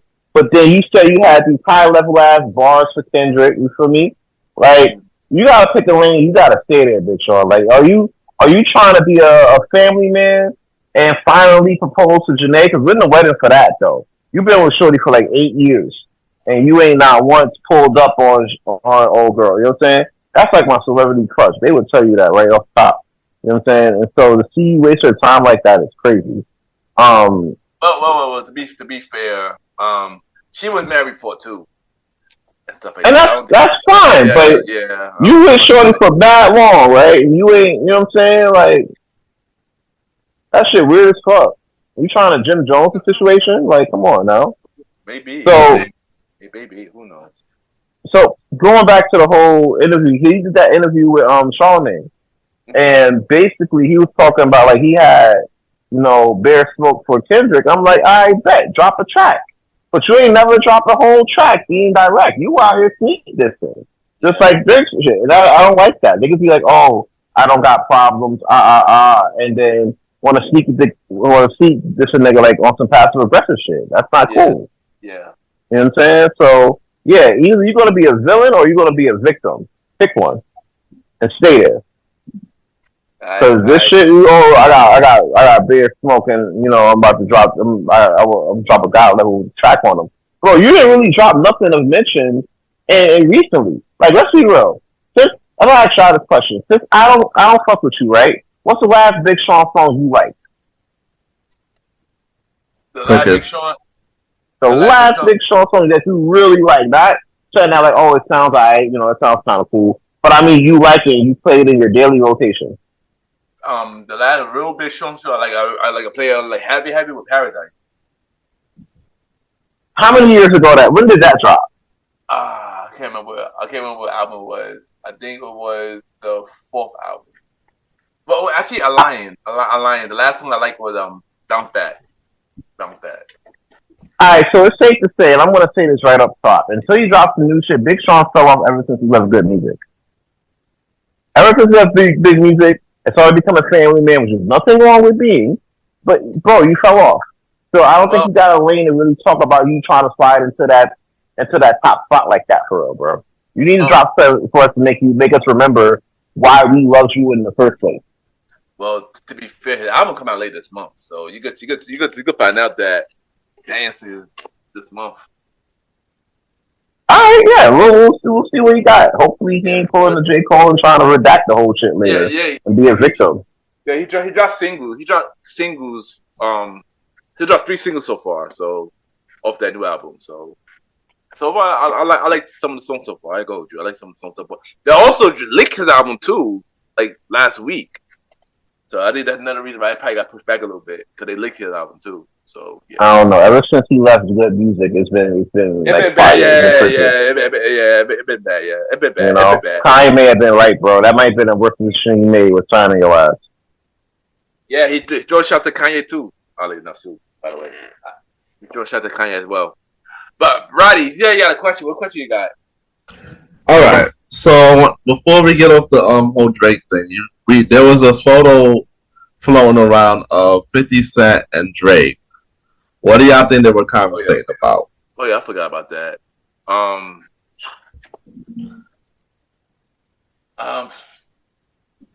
gonna get on. Get on a show or something. Act opportunity. I don't know. Probably about Rick Ross. I'll do that too. That could be it too. Because that's the thing, like 50. The thing with 50, right? Rick Ross was the only nigga that beefed with 50 and came out better for it. You know what I'm saying? Yeah. Drake still beefing with Rick Ross because that's his easiest out. And no, honestly, that's not even his easiest out. His easiest out is with ASAP. Yeah. You know what I'm saying? Like, but Rick Ross is like his second easiest out. And what better person to sit there and and talk to about this shit than a nigga that beefed with him before? You know what I'm saying? So they probably had a conversation about that to see what's good, and then worked off there. Yeah. So that may have been a thing. But outside of that, I don't see what other reason 50 need to, sit down with Drake about. You know what I'm saying? Unless he's going to do a show or something. Probably Kendrick, because I heard it was a thing going around that 50 was on Drake's side doing the beef and Kendrick, which is weird because you had Kendrick in your show. So I don't know. Well, no, you think about it like this. Ross was on Kendrick's side as well. So, 50 beefing with Ross. So, yeah, he got kept it too by association. Oh, right. Okay, got it. Right. Just by affiliation type of thing. Which ain't smart because 50 ain't really come out with nothing lyrically like that since anyway. He been coming out with some amazing shows and content, but he ain't really been coming out with no bars no way either. So he, at all, as a rapper, he fell off too. He fell off harder than Big Sean. That's a big fact. You know what I'm saying? Apparently, he's supposed to come up with a final album. From rumors I hearing. He's coming with a final album. I need to see the final episode of The Power. I'm really not trying to check for a new 50 Cent album. It's not 2005. Me either. I agree. Me either. But I really think that he's coming up with show ideas with Drake. That's what our picture was. Yeah, I did show idea too. Because 50's a goat. Stay that way. He went 50 at this point. He's in the career. He's in the TV realm where he wants to be on everybody's channel. Yeah, he wants to monopolize having a show on every network. I remember we went to the premiere. Yeah, he said he have like way more shows coming that we don't know about. Yeah. So Premiere fam, stay tuned. In the fall, you may hear about 50 shows on Fox, ABC, Hulu, Amazon, all these other shits. I mean, he did have a couple of shows on ABC, but he got canceled. But yeah, I'm about to say, what happened to that court show he had? Yeah, it's for life. Yeah, it got canceled. Got canceled after 2 seasons. It was pretty good though. I can hold you. But I guess he got out of there for life, huh? Bro. Yeah. But also, speaking of 50, he also got a free streaming channel coming out. They're gonna have all his old shows. So I guess it's gonna be like like the Pluto TV had all like, how Tyler Perry now he also got like a free streaming channel on Freeverb that show all his comedy shows and his drama shows, like and stuff like that. I think 50 gonna have the same thing. I don't know what platform it's gonna be on, but yeah, I mean, who knows? He might add new shows too. Who knows? But we just found out about that. Yeah. All right, next topic we're gonna talk about for the prequel is Squid Game is back. The Netflix show Squid Game is back. They announced their new season, and they got a release date for season 2 and season 3. Season 2 will be out on December 26th of this year. And season 3, aka the final season of Squid Games, will be released next year. My question to y'all, how y'all watch Squid Game and how y'all feel about this? I caught Squid Games a little late, and it was kind of a thing, but when I did catch it, I was like, all right, this is an amazing show. You know what I'm saying? Like, this is really good. I'm a big fan. I really wanted to see dude get his revenge real quick and see what was going to be good with that. So, I think that's a really big deal. I can't wait for the second season dropping after Christmas, and that finale is going to be kind of crazy. But at the same time, like I'm it's a good move. It's a good look. It's really a good look. Roddy, go. I have nothing to say on this topic. I like Squid Games. Looking forward to it. That's it. I enjoyed the first season. Shout out to my sister Cherie. She put me onto it. I didn't care to watch it, so she put me onto it and I watched it. I enjoyed it.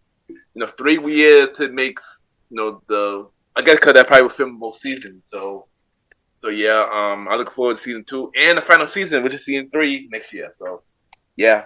The next show we're gonna talk about is Different World. Not the Different World was back for a reboot, I should say, or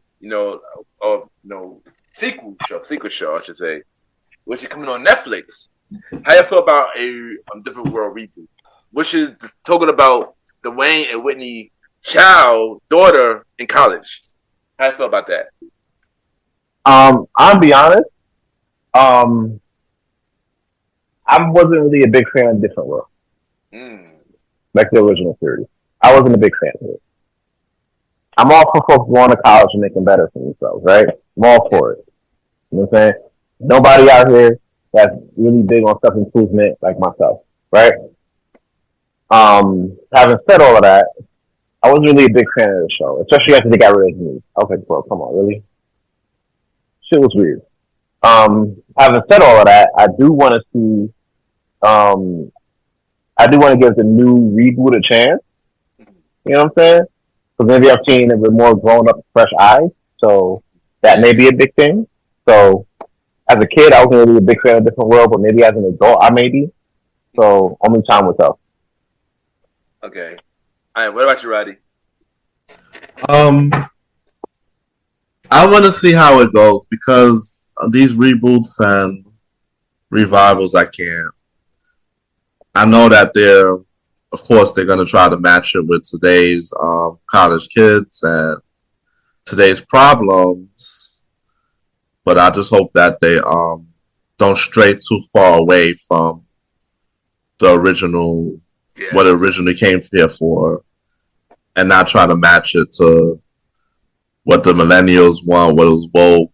Try to make it similar to, Grownish or what was that show? What was that show on the thing? White people. They're white people. Yeah, white people. And try to throw in some mockery. It's just want to see how it goes, man. No, I've been disappointed by all these reboots and remakes so much that not saying I don't have faith, but yeah, just do it right or don't do don't do it at all, because yeah, we'll remember when you fuck up a reboot. That's it. I'm not gonna hold you. Different World was the one reboot I actually did want it.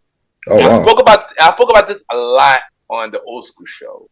Couple episodes of Old School Show actually. Yeah, that's true. You did. I spoke about this, and I enjoyed Different World. I'm not gonna hold you. Just like saying I didn't enjoy Different World at first when I was a kid. I enjoyed it when I understand it as I got older. I didn't understand because I didn't care about it as a kid. In college stuff, I wasn't that age. It was for my age group at the time. But as I got older, I understood the series, and then that's why I really enjoyed it. And I felt like it went on show that we do need in this generation. I felt like they should have did this sooner though. They should have did this earlier than now. That's how I felt though, because kids of this generation, I'm not sure. I'm not hopeful when it comes to this generation now. I'm not gonna hold you. Maybe it was like a couple years back, I would have been more hopeful about it. But I still want to check it out. And also, as long as Debbie Allen is on the project, then I definitely would see it. Because the way the original series ended without them noticing, about to get canceled, without them giving them a notice, was really messed up. So I'm happy that Kareem and Jasmine is a part of the project, and hopefully we see more people from the original cast a part of it as well. And also, hopefully, whoever be a part of the show, hopefully they live up to the original. I'll just say that. So I am looking forward to it, but I am just like I hope that this reboot is good. I'm not gonna hold you. And also, them being on Netflix made me a little nervous because we didn't know how the track record of Netflix lately. Yeah. Like, especially when it comes to black shows, like you really have to be really good to stay on Netflix for a black show. Like really good. Who's producing the show? Is it the same producer? I wouldn't be like Debbie Allen. I wouldn't be surprised. Yeah. They didn't announce it yet. I don't know. Maybe. I hope so. I hope so. I ain't gonna hold you. She's been trying to get the show back for a long while though. So if it was her, I would not be surprised. Because she's been trying to get the world to be rebooted for a very long time. So yeah. And plus, Different World, the overture was on Netflix for a little bit at one point too. So it was on Netflix for like a minute. And then that when I started rewatching it, and that when I started liking the show again too. So yeah. So hopefully, if she is on it, I'll probably get more info. I'm gonna look up, see if she is a part of it. But I look forward to it. I just hope that, as everybody said, I just hope that if they true to the original, then just add like a whole bunch of crazy topics, stuff like that. And yeah, but I'm looking forward to it though. All right, the last topic we got for the prequel is Robbie Downey Jr. My guy been cast as Dr. Doom for the next Avengers movie. How y'all feel about this? He pretty much took over Jonathan Major's role, basically. How y'all feel about this? Well, to be fair, right, you had to go down the Dr. Doom route eventually, right? Yeah. It had to be done. You know what I'm saying? Yeah. So that's kind of a thing. So you had to do the Dr. Doom route, right? It's unfortunate that that Jonathan Majors won't be able to participate like as in thing anymore. It does suck because it's like, bro, But at the same time, it's a telltale reminder for folks that you gotta, that you really gotta be able to conduct yourself in a manner, especially if you're a black entertainer. You know what I'm saying? The magnifying glass is on you way more than it is for any other entertainer. You know what I'm saying? Whether you're actor or rapper, things like that. You know what I'm saying? So that's a big deal. Seeing that Robert Downey Jr. gets the second run at a Marvel movie does say a lot. I'm not gonna hold you, but at the same time, the Doctor Doom storyline had to happen. Um, Now, to be fair, they could probably spin it where it could be like another, multiversal situation where in this universe, Tony Stark is actually Doctor Doom. You know what I'm saying? Yeah, yeah, yeah. And then they could go into like who's actually Doctor Doom, which would probably be, which I was hoping it would be the guy from that atomic bomb movie. What's his name? But you know who I'm talking about. Robert Downey Jr. in there too. No, not Robert Downey Jr., but you know who the hell I'm talking about. The guy who I forgot his name, but he played in Peaky Blinders. Okay, yeah. I think. Yeah, I know who I'm talking about. He played in Peaky Blinders. I forgot his name. But I know exactly what you're talking about, though. I know exactly what you're talking about. He had a hat on. He had a hat on in that movie, right? Yeah, he always has like a hat on or some shit. Okay, yeah, I know exactly what you're talking about. I can't remember his name right now, but I think like start with a C though. Click something with C. But yeah, continue. But yeah, I thought he was gonna be like Dr. Doom because it fits. You know what I'm saying? It fits. So that was gonna be a thing. Having said that, it's good to see him back, and hopefully you get to it. Hopefully he does a good job. So yeah, I can't wait to see what he does. Yeah. All right. What about you, Roddy? I don't even know. I have nothing really to say on this. I'm looking forward to it, but that's it. Okay, there you go.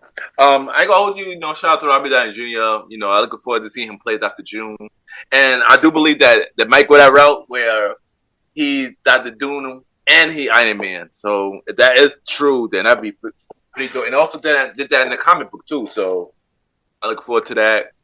It sucked that Jonathan Majors won't be doing Crane at least for now, but hopefully that they make that up in the future. Cause I do feel like Jonathan Majors does deserve another chance. I'm not gonna hold you.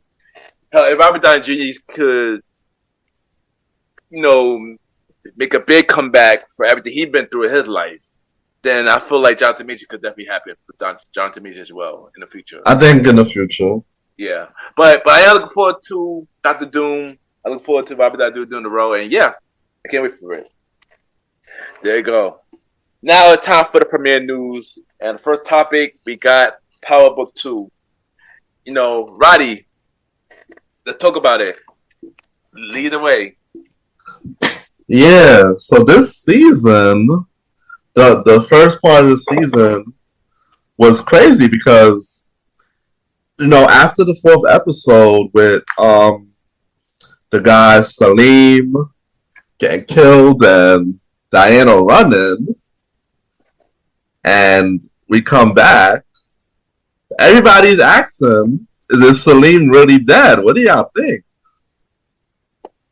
I really think from the scene, he's really dead, because nobody questioned him in the fifth episode, when Tariq saw that Diana had the baby in the ultrasound, and he was happy, he wanted to be there, and Tariq had this scene, and the illusion was real letdown, because we thought in the illusion that Tariq, my bad, was going to see Ghost, his dad, but he saw himself, and he saw his future kid in the illusion, and he saw Diana coming to kill him. What do y'all thought of that? Well, for one, I think Selena's dead. Pretty obvious. Two, because I think what he thought about that is that they'll try to kill him because the karma gonna come back to him eventually because he chose the same life his father chose. It pretty much doing the same thing. And Diana don't want to be part of that for the kid because she might most likely will try to take the Tasha route and don't want the kid to be a part of it. And I think Diana might think about the same thing pretty much. Right. So of course, it's been a while. I kind of forgot what went down episode 5 and 4, but it's all blended together. But I just know that Detective Carter, ooh, he's coming for everybody. After realizing that he said he roped up Monet and Drew and them had a new corner boys working for them. Said that he can't what he said at the end. I can't remember. It's been a while since. I know it's been a while, but basically, look like Carter owns all the freaking drug dealers in the city, low key, because he got to pay them and everything to keep them safe, you know. So Carter's becoming a big threat in this new season. Of course, he shady copies, shady cop, and of course Norma and Kane is a super team. That's her next right man. What's happened with Braden? Braden and that L girl, they got some trouble coming for them. He going the Tommy route. Braden so far, he going the Tommy route basically. That cage fight with Kane and the guy. Remember the guy name? Zion. Yeah. He got disqualified for brass knuckles, so he's gonna be coming at him real hard. These are like the predictions I've seen from like episode 5. No, episode 5 just seemed like it was like a stepping stone to what's to come. Yeah. But I just didn't like how it ended out. Like no major death, no nothing. So we just there like. Sure, we all got that wrong. Yeah, those gonna be a major death or something real surprising. Like what happened with Effie wasn't even the last episode for like a second because Norma's daughter Anya screwing smashing Tariq. That shit was they opened episode with that. Yo, how you sit there and eat it on the first sight, bro? That's weird.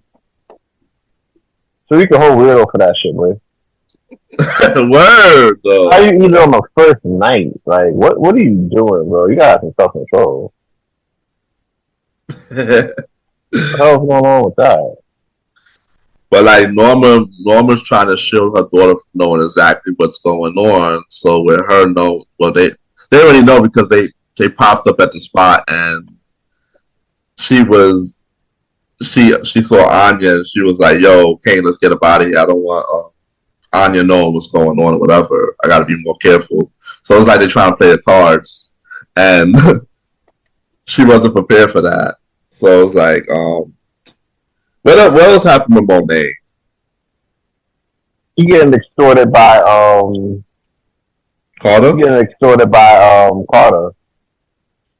And all her kids want to do is live normal lives, except for Kane, who don't want to live a normal life with Noma no more. With not Noma, but with Monet no more. And he want Noma to be his new mom. I mean, you know, his new partner on this shit. Basically, be her right hand. Yeah. But that business and pleasure thing is gonna fuck up in the next half. So I think that's really what went down the last 2 episodes. Really wasn't nothing too special though. Nah, it wasn't.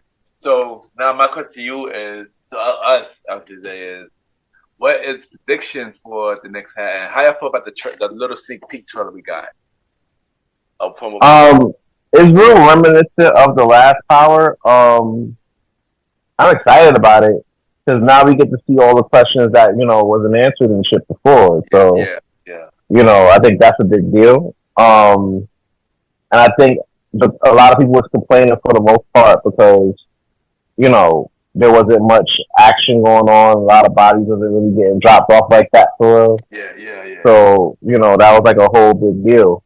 Having said all of that, I believe that this second half is definitely going to be a situation where they're gonna really sit down and like talk about that. You know what I'm saying? They're really gonna catch up on a lot of these bodies. You feel me? Like Yeah. a lot of I people wanna, definitely get taken out. I think in this half, it's gonna be pretty crazy. Yeah. I want to know who y'all think is gonna make it. Who I think so I'm gonna go first for this. So I think a few of these people are gonna make it because I do think this is gonna happen.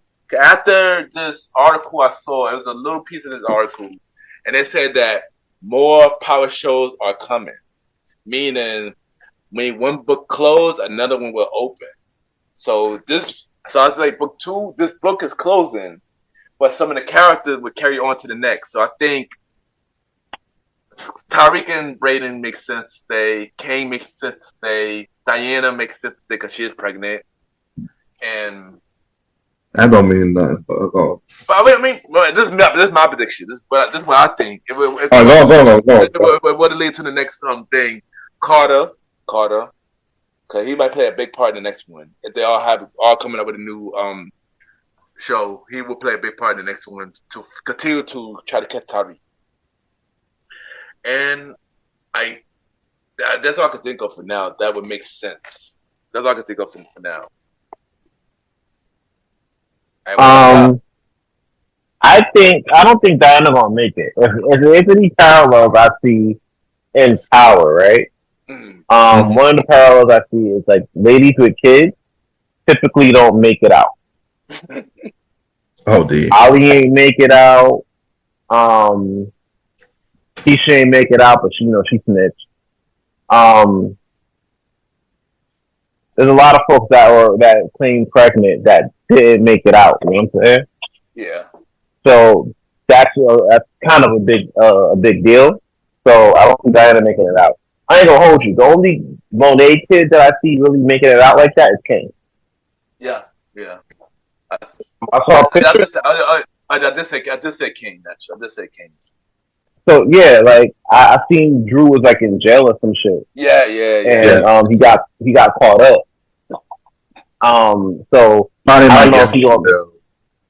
Yeah, he I don't know if he gonna get it. I don't know if he gonna make it out like that. You know what I'm saying? I've been saying Drew gonna die this whole time. From Premier Boys, I do think he gonna die. I think he one of the definite Tahala kid that's gonna die. Definitely, I don't care. He moving crazy. He moving crazy. He definitely gonna get up out of here. I will say that. Do you think they're gonna kill the Weston family? Nah, I don't think they're gonna kill the Western family. I don't. They might take out one of them just to show Brayden a lesson. I don't know. Nah, I don't think so. I think they might show up in the next one just because. I don't think they're gonna be I don't think they'll be a factor much longer. If I'm gonna be honest, with you. Not. Yeah, I agree with that. I don't see them being like a real thing like that for real. Maybe the sister, but other than that, yeah, yeah. Continue. But yeah, like it's a lot. I don't see Don Carter making it out to season either. Because I mean, like, come on, like, ain't no way. Nah, I don't. Because if it's a new city, right? I don't see. You know what I'm saying? Like, I don't see Don Carter making it out of that. You know, especially if Tate's coming back in, and a lot of stuff happening with that. So Tate's coming back in. Wait, Tate coming back? Yeah, bro, Tate coming back. He's in the trailer. Oh, I gotta watch the trailer. Yeah. I gotta watch the trailer, my boy. I gotta watch it again. I'm maybe some stuff I missed. And it's kind of crazy because Tate's in the trailer, right?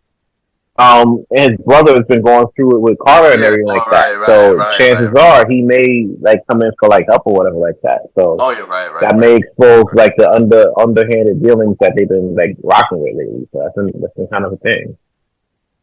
So, that may be a big factor. There's a lot that comes into that. You know what I'm saying? So, he might not make it out. So there's a lot of folks that may not make it out. This is mine. I think Tariq and Effie may continue on into the next move, whatever that may be, and Brayden, of course. So as long as you stay off that fucking post, man. God damn. Yeah, I didn't even say Effie. I don't. That's a hard one for me. That's a hard one. I can't even say for that one, honestly. She might lead on for the next book, but I don't know. I feel like Effie's time is coming up. I'm sorry.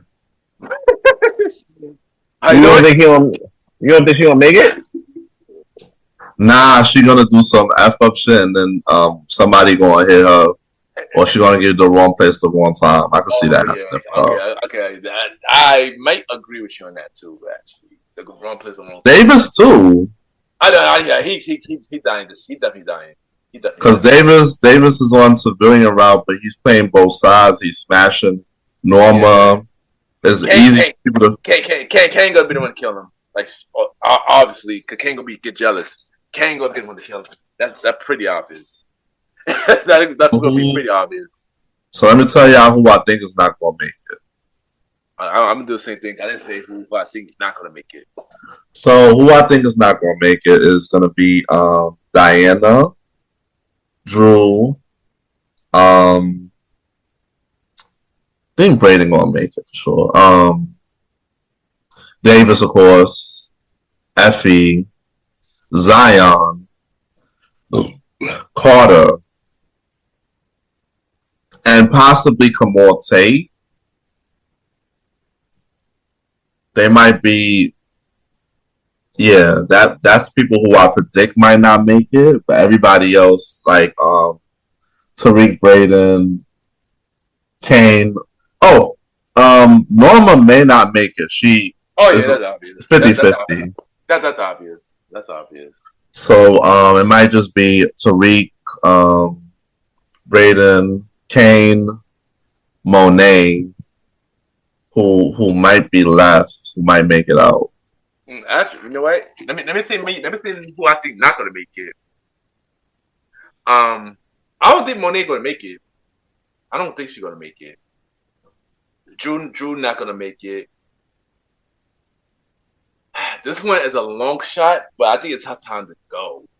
Tasha not gonna make it. Oh, I forgot about her. Tasha not gonna make it. Yeah. It's her time. It's her time, yo. It's her time, son. Nah, bro, she can't go just yet. No, I think so, cause dude. What up? They're not doing nothing with her at all. Yeah, at all.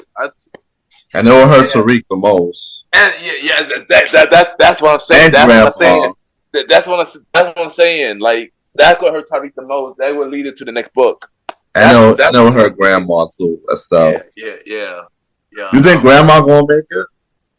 Yeah. Yeah, she'll make it. She make it. She make it. Yeah, she make it. Also think Davis definitely not gonna make it. Damn. Zion is a half and half. And now I might actually agree with you on Effie down too. I'm agree with Effie as well. Damn. And Sands, you say you pick a Ray, right? Yeah. Alright. There you go. So Premier fam, these are our predictions of who we think is gonna make it out or who's not gonna make it. Make it not, yeah, pretty much. Only our predictions. Yeah. And also new book. I do think a new spinoff gonna be for this book. And also Tommy. Who knows? I think Tommy might join in with Tariq in the next book. Since both the shows ending, it makes sense to combine it together in a new city. So yeah. And I think if that's the case, then that would be fire. If that happened. And it Take Two Alive, they might finally do his book again. Because originally Stars rejected his book. But that don't mean that the show is rejected as well though. It just probably got rejected to the network. So who knows? That book could be coming on another network. Who knows? But yeah, because they all look for new shows, so they might bring that book back. They might put that book back on the schedule. All right, next topic we got. You already know on this show we do lists. We do lists, and of course this is no different. It was a list by Ford called 25 Greatest R&B Artists of All Time, and I'm only going to be the top 10. Okay, I'm only going to be the top 10. So number 10 we got Mariah Carey. Number 9 we got TLC. Number 8 we got Usher. Number 7 we got Aaliyah. Number 6, we got Frank Ocean. Number 5, we got SZA. Number 4, we got Sade. Number 3, we got Mary J. Blige. Number 2, we got D'Angelo. And number 1, we got Erykah Badu. As the best R&B artist? As the best R&B artist. How y'all feel about this list? Of all time? Oh, no. Is this best R&B artist of all time? Yes. Oh, yeah, no. What the fuck? I told y'all this last week. I'm gonna tell you this last time. I'm gonna tell y'all this again. Like, I'm not really big. People just make lists just to make lists. Yeah, this is for Ford. It just could. I feel like they list. This is a new thing. Like, you have rage baiting. You know what I'm saying? You got list baiting. Like, they'll make these lists just to get you upset. And for folks to talk about it, so that way they can check on your list. Basically. Oh, God. You know what I'm saying? I'm not gonna give this shit no attention. I'm not even gonna do it. Roddy, go. I'm not even gonna do it. I'm not even gonna do this one. Where in the world is Whitney Houston? Definitely. Why isn't she in the top 10? But that's what I'm saying, son. Number 2, why is Mariah Carey number 10? That's what I'm saying, y'all. Like, that's what I'm saying, son. Like, what was going through these people's fucking head when they made this damn list? And are they not looking at people who have broke more records and number ones and stuff? Where's my man MJ? Where is Barry White? Where are all these classic R&B singers who have amazing voices? And I don't know if they're on the list lower, but the fact that they're not top 10 irks my freaking nerves. Son, so where's Shaka Khan? Where's Anita Baker? Where's Gladys Knight? Where's son? Yeah, this looks trash, man. I'm gonna be saying I don't want to talk about this. This looks trash. Man. I just want to share with the team, but geez, Louise, this is a terrible list. This is terrible. But Erykah Badu. I mean, don't get me wrong. Don't get me wrong. Erykah Badu is talented. He's talented. She is talented, but not for no R&B artist of all time. No. Of all time? Nah, not from. He hasn't even broken the records from the people that I just named. Yeah. No offense to her, but yeah. Erykah Badu those damn records. Yeah, Premier fan. To be fair, Erykah Badu is a talented artist. She is really dope. I don't want y'all coming from me in the comments. Yeah. But I know. But yeah, but just not number one. That's not for this list. Number one, no, not for no greatest. Honestly, it would have to be either Michael or Whitney. In my opinion, should have been Michael or Whitney. Like, to be honest, like Michael was pop. But then Michael was more pop, so I would say Whitney did. Yeah, Michael was one. Yeah, I would have gave it to at least Whitney. Whitney, yeah. Bro, we didn't even have Maxwell in the top 10. Maxwell definitely should have been. That man's voice, forget it. Alone, yeah. What are they basing this on? I understand. That's the thing. That's the thing. That greatest R&B of all time. Didn't say for what exactly though.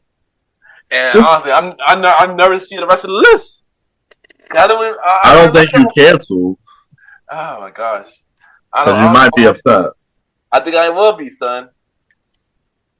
But yeah, that's basically how I feel about this list, man. I don't know how they're making it. Like, what are they basing the damn metrics on, y'all? Apparently not on Billboard. Apparently not on album sales. Apparently not on number one albums. Because remember, we talk about this all the time, Ken. Mariah was the queen of the 90s. Yeah, definitely. Yeah, we did. She was the thing of the 2000s, and she number 10. Now, of course, Whitney had a lot of number ones as well. from the time she came out in the 80s, and she's not even in the top 10. So I got nothing else to say. I kind of want to see this whole list now, just for curiosity, to see. But then again, I know me. I probably be upset after I see the list. So, yeah, I don't think I want to, but stuff like that. Did a millennial make this list? Did a Gen Z? Come on. I don't know, man. I'm just saying. I mean, I don't know. I mean, I don't know, son. Sam, do you got anything else to say about this, Sam? I'm not playing this game with y'all niggas. I already told y'all feel about these lists, man. Like, these lists really just be trying to get folks upset. Like, we know, right, that Erykah Badu isn't really on that list like that for real. You know, that she's not, like, the greatest art. Basically, that's what you're saying, that she's the greatest R&B singer of all time. And we know that's not true, right? Like, can we just admit that? You know what I'm saying? If we could admit that, I think we'll be in a better, headspace, honestly. We did admit that she's not the greatest R&B singer. I know y'all did, like, for sure. I know y'all did. You know what I'm saying? But a lot of folks, they'll make lists like this just to get people like, riled up and upset. I'm like, yeah, bro. Y'all can have that one. I think I found the rest of the list. Oh gosh. Oh well, I did not find the rest of it, but on this list, I can tell you who was not on the list though. I can tell you who not on it: Michael, Whitney, Janet, Maxwell, Gladys Knight, Rita Franklin, Beyonce. None of them was on it. Okay, yeah, I'm done. Next topic. Yeah, next topic. I can't. Next topic. Oh God, next topic. And clearly this could be a circus because main event topic is the election 2024. It's been a while since we've been on the air. So a lot of stuff happened. From Trump getting hit, from Biden stepping down, from Harris stepping in, from Trump pick his vice president candidate, who is J.D. Vance, and Harris pick her candidate as Tim Ross. A lot happened in the 24 election in the last couple of weeks so far. My question to you is, how you feel about this so far? I'm saying, how you feel about this, everything that's going on so far in this election so far? It's been it's good for ratings, man. I'll tell you this, man. Like, Trump out here getting hit. Like, I ain't gonna hold you. Like, when Biden pulled up to the first debate, right? And he didn't know what the hell was going on, right? And even Trump himself was like, yo, I don't know what this man's talking about. You know what I'm saying? Yeah. And it showed that it was a sense of decline. I was like, oh, shit. This nigga's in trouble. You know what I'm saying? Like, he going to have to figure this out, or he going to have to, like, step aside or something. Yeah. He got to, he got to get it right. And then when bro got hit, not bro, that's not my bro. But when Trump got hit, right? I was like, oh shit, this nigga got hit, and he's standing. And here's the thing, right? When you have a picture, when you get hit like that, right, and then you stand up, right? Secret Service trying to hide and take you out of there, right? Mm-hmm. And then you stand up and you're like, you point at the shooter, right, while he's getting clapped up by Secret Service. And he comes back with the old fight type shit, right? Mm-hmm. And there's an American flag, like, flowing in the background. Like, you can't buy a better photo op than that. I can't even shoot. As a photographer, I can't shoot a better picture like that. You know what I'm saying? I really can't. Having said that, at that point, I was like, yeah, Biden in trouble, bro. Oh, shit. Biden in trouble. You know what I'm saying? Like, you know what I'm saying? He might have to, like, fall back. And that he did. He did. He stepped aside, he fell back, and then Kamala pulled up. and I can understand, right, why a lot of folks are feeling a way about Kamala because, if you will, she didn't win no election. You know what I'm saying? Yeah. She didn't win no election. Like, I'll be honest with you. She didn't get a vote, right? When she went to the primary, she wasn't the strongest competitor in the primary. You know what I'm saying? Like, none of that. It was just, you know, she really pulled up mainly because she was the vice president, you know? And that's what happened. If God forbid, something happened to Joe Biden, Kamala had to step up and become president and then defend her presidency, you know, against Donald Trump. Now, to be fair, it's a lot easier for her to go against Donald Trump than Biden because everybody was saying about Biden being the old dude. Now Trump's the old dude. Don't you know do what I'm saying? exactly. Yeah, exactly. You know, and I'm not going to get into like her. I'm not going to get into her past, like dealing with like politicians and things like that personally and things like that. You know what I'm saying? Which, by the way, it been cleared up, that whole thing. You know, but continue. I know exactly. Yeah, that's what I'm saying. I'm not even going to touch on that. I'm going about the merits, right? Mm-hmm. The fact that Trump was running from debate is kind of crazy because he was supposed to debate Kamala on ABC, and he was like, "Nah, I don't want to debate her on ABC. I want to debate her on Fox." And Kamala's like, "Well, you going from any time to any place to one time at a safe state." You know what I'm saying? Make it make sense. So, come to find out, as time persisted, they agreed to do the ABC debate. You know what I'm saying? So that'd be good to see both candidates get their whole situation off. What do I think about it? I believe that I need to see Kamala in some interviews because she hasn't done a public interview since she took over. Yeah. We need to hear about what her policy is actually going to be about because all I've been hearing about is her, at these rallies, especially in Atlanta. You got Meg the claw twerking. Yeah. Meg the claw twerking. We spoke about that earlier too. You know what I'm saying? And Quavo sitting there doing this thing. I'll tell you right now, I bet neither one of them know the three branches of government. You know what I'm saying? So there's that. What Trump got to do, he got to stop lying every other minute.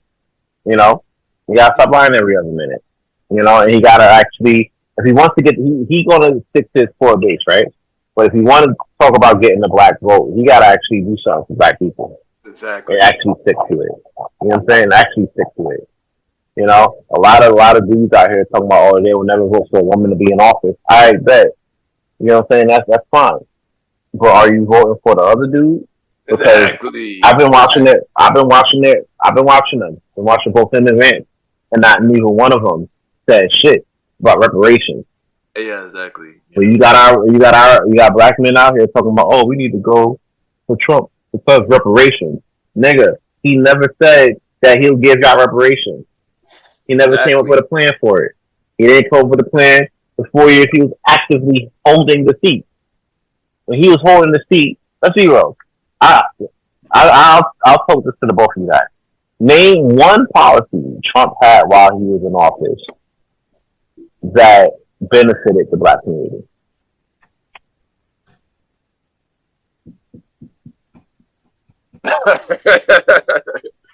I'll wait. And don't jump out the window and say, COVID, he gave them stimmies. He gave us stimmies. Yeah, he gave you stimmies. But the reason why he gave you those stimmies was because of a pandemic that he knew was coming and failed miserably to try to sit there and prevent from affecting us in the way it did. You know what I'm saying? Yep. I would want stimmies too. If I had to sit there. This is coming from a nigga that caught COVID 3 times, bro. Like, this shit is crazy. Damn, 3 times? 3 times. I caught COVID 3, not twice. 3 times. Survived every last one of them. That's crazy. Right? How y'all want to stimmy? If I gotta sit there and survive that shit, So yeah, bro, shit was crazy. Hold on. Hold on. I can answer your question for what Trump did. Okay, go ahead. Okay.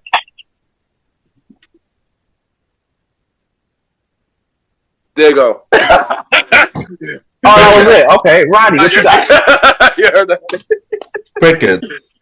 Exactly. Nothing, right? Exactly. But Exactly. you let these cool ass niggas tell you that shit, right? They'll be like, oh well, he did all this stuff, or they'll do the thing like, oh well, you know, you ask them like, what did Trump do for the black community? They gonna turn around like, oh, well, what did Kamala do for the black community? Good. You know what I'm saying? They're gonna turn around. They're gonna turn around on that. Yeah. And to be fair, if you do your research, you'll notice that she did a few good things for him. You know what I'm saying? Yeah. Yeah. Now, granted, yeah, she locked folks up in San Francisco and everything like that. You know what I'm saying? Things like that. So I get that, you know? But so did Joe Biden. Y'all voted for that nigga. You know what I'm saying? Am I saying vote for Kamala? No. Am I saying vote for Trump? Fuck no. All I'm saying is niggas need to get out their feelings and vote for what's going to be the best option for their family. Exactly. Right? And stop just, and don't you know, and don't be so beholden to like one party. Yeah, don't be based on emotion on actually focus on what they're actually doing, you know. Yeah. You know what I'm saying? Like being beholden to one candidate or being beholden to one candidate or to one party at this point in time is like being beholden to that one stripper or that one IG model in the club that they don't like you. Yeah. You know what I'm saying? You know they don't like you, but you still beholden to them. Oh, pick me, do it for me. You know what I'm saying? Like, bro, they're not doing that shit for you, bro. They're doing that shit for the highest bidder. You know what I'm saying? They are. They really are doing that shit for the highest bidder. Whoever's funding them the most is going to be like getting that attention. You have to decide whether or not the person that you're voting for is going to, you know, benefit you and your family. Yeah. You know what I'm saying? I'm not saying vote for one side. I'm not saying vote for the other side. I'm just saying, or vote for a third party. You know what I'm saying? RFK seems to be like a pretty good deal, but he's not really, you know, going back and forth with the BS. He's just doing some policies. Yeah. You know what I'm saying? So yeah, whoever you vote for, as long as you go out here and you do it, that's what matters. All right. You know what? I'm gonna go next. So a lot had happened with this thing. You know, Trump getting hit. My honest opinion, I don't know if people might get at me on this. I feel like it might have been staged, in my opinion. I feel like it might be staged. I don't know why. I don't know why I got that feeling. But it was just weird. It was just weird and random. You know, in my opinion, I feel like that was weird and random. But Biden stepping down, I wasn't surprised. You know, you could really tell that he could really function well. Like that. He getting old. The man is like almost 80. So I mean, or he is 80. I don't know, but yeah, like it was bound to happen. Honestly, Kamala stepping in, of course, it's not surprised because she is the vice president. My issue with Kamala for the last 4 years, I wish they showcase her more, so we will be prepared to know what she would bring to the table. I feel like the administrator didn't really show her much for us to really know what she would do for us, you know, like that. That's my issue. I would wish they showcase her more, you know, and stuff like that. Both candidates, I don't know much about both candidates when they picks, you know, J.D. Vance or Tim Watts and stuff like that. I don't know much. And honestly, like I said, if I had to vote today, I don't know who to pick. I mean, but one thing we do know about one party is we already seen one handle how he handled things for the last 4 years, and it wasn't great. Let's admit, it wasn't great. Hell, we went through COVID, where we're still dealing with now, while the president after they had to pick up what he done to pick it up from that. So based on that, I already know who not to vote for.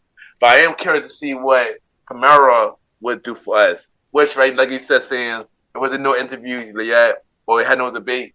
So we don't know much of what she would bring to it, but I'm hearing to really see what she would do so I could know if I will 100% go behind her or not, and stuff like that. I get it. I can't be behind somebody that is not even willing to do an interview. Yeah. Not even with your own. You can easily do an interview with NBC, right? Yeah. And let people know where you at.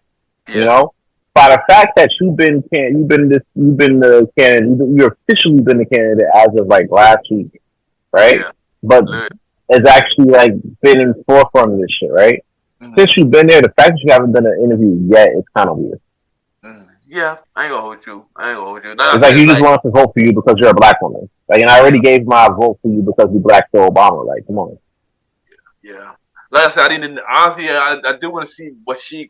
I have to wait to see what she could do for us more honestly, But then again, Trump is not a great picker because we already know what he done. And also, what we're hearing is true about this Project 24 or whatever, 24, 25, whatever. And if things is come out of it is true, then yeah, I mean, Trump already is not a great candidate based on that. Because that's already may not be from him himself, but it's a part for the administration. So yeah. This is honestly this is a lot. I don't know who to go for at the moment. And clearly, that's a lot. It's a lot. That's a lot. Roddy, how you feel about this, man? Man, when Trump got hit, that was a big thing. But everybody was making such a joke with the 50 Cent song Many Men. And now 50 Cent got streams for that. Like, but that was a serious moment, even though they made they put the memes behind it, because it was very a close call, and he could have died that day. So that was crazy. With Biden stepping down, yeah, we kind of seen that coming. We just didn't know when that was going to happen. And it was already a prediction. So since it happened, we're just like, now we're here with Kamala Harris. Yeah. And with her being the presidential candidate, she has a lot to prove, because the whole country is still racist. Yeah. So I know I watch CNN sporadically, but it seems like some of the states that were pro-Trump are becoming pro-her as of lately. Now that she's stepping in, and I've heard some stuff about J.D. Vance. He's very negative and very toxic, yo. Like, we really look like if it was Trump and Vance, we're just gonna have a very bad situation from both of them. He's been saying a lot of outlandish stuff out of his mouth, J.D. Vance. Also, sorry to cut you over, Roddy. Also, I just remember this. When Trump was running, this man hated Trump. Wow, really? Yeah. When Trump was running, it was a big going around of him saying like, "Oh, I hate Trump," a lot of crazy stuff. It is weird how things turn around now. Continue, Roddy. Yeah. Right now, I don't like J.D. Vance's character from what I've been hearing, all the outlandish stuff he's been saying out his damn mouth. So, I don't know anything about Kamala Harris running mate. I want to, the election is still maybe a couple months, maybe like we in August, right? So yeah, like literally 3-4 months away. Yeah. We still got like the three plus months to get to know her, but just like y'all said, she has to do interviews. We have to know what her agenda is. We have to know what she's in for. I know that this is very much, a last minute poll for her, but she has the time to do it. Go interview with somebody like Gayle King or somebody, and it'll go viral. And we'll definitely know your agenda. Just like y'all said, we don't know what she stands for. We don't know what she has for us. And as a voter, it just draws a blank right now because who are we voting for? Who's this person? No. Yeah. So that's basically how I feel about her. I have no idea who this guy is that she has as her running mate. I heard a few things about him. I know he was a teacher for 30 years. He knew a lot about the middle class. He was a teacher. He know about the middle class. I know he also served as served in the army or something like that. And he also was in politics for like a long period of time as well, from what I heard. Continue. That's all I know for now. Yeah. I'm saying I don't know much about him. Yeah. But so yeah, we have these two coming up. The debate's supposed to be happening in September, as they said. Oh, September, okay. So looking forward to that. Looking forward to the news outlets gathering up what's gonna happen and putting highlights, and then we'll just see from there. November's not too far away. Election's not too far away, and we'll just have to see how things go based on the debates and based on all the news outlets that I'm getting, all the news highlights. So that's how I feel about this. Yeah. So I got two things to say. One, I'm still trying to figure out how you are charged with a felony and you are running for president. I do try to wrap my head around that. It's not much to wrap your head around with that, to be honest. Because the requirements of being president isn't really that like serious. All you gotta do is be over 35 and be an American. That's it. You don't really need to do shit else, honestly. But here's the thing though. Here's the thing though. I said this for a reason, because imagine it was a black man running for president. He had a record. I watched that would have made it a big thing that he running for president. He got a record, but it's a old white man who got charged is nothing. That I said that to make a point, because is he running and and stuff like that. And apparently he got his thing next month. So he gets a census next month. Yeah. September 18th. Yeah. So I like in my head like that. I said that statement just to prove that point, basically. Like, why he running if he all this dumbness, But here's my actual question before we go is, do y'all think Kamala Harris got a chance? From right now, looking in right now. I think she do. You got a solid chance to do it. I do need to see what she's about, though. You know what I'm saying? She can't just be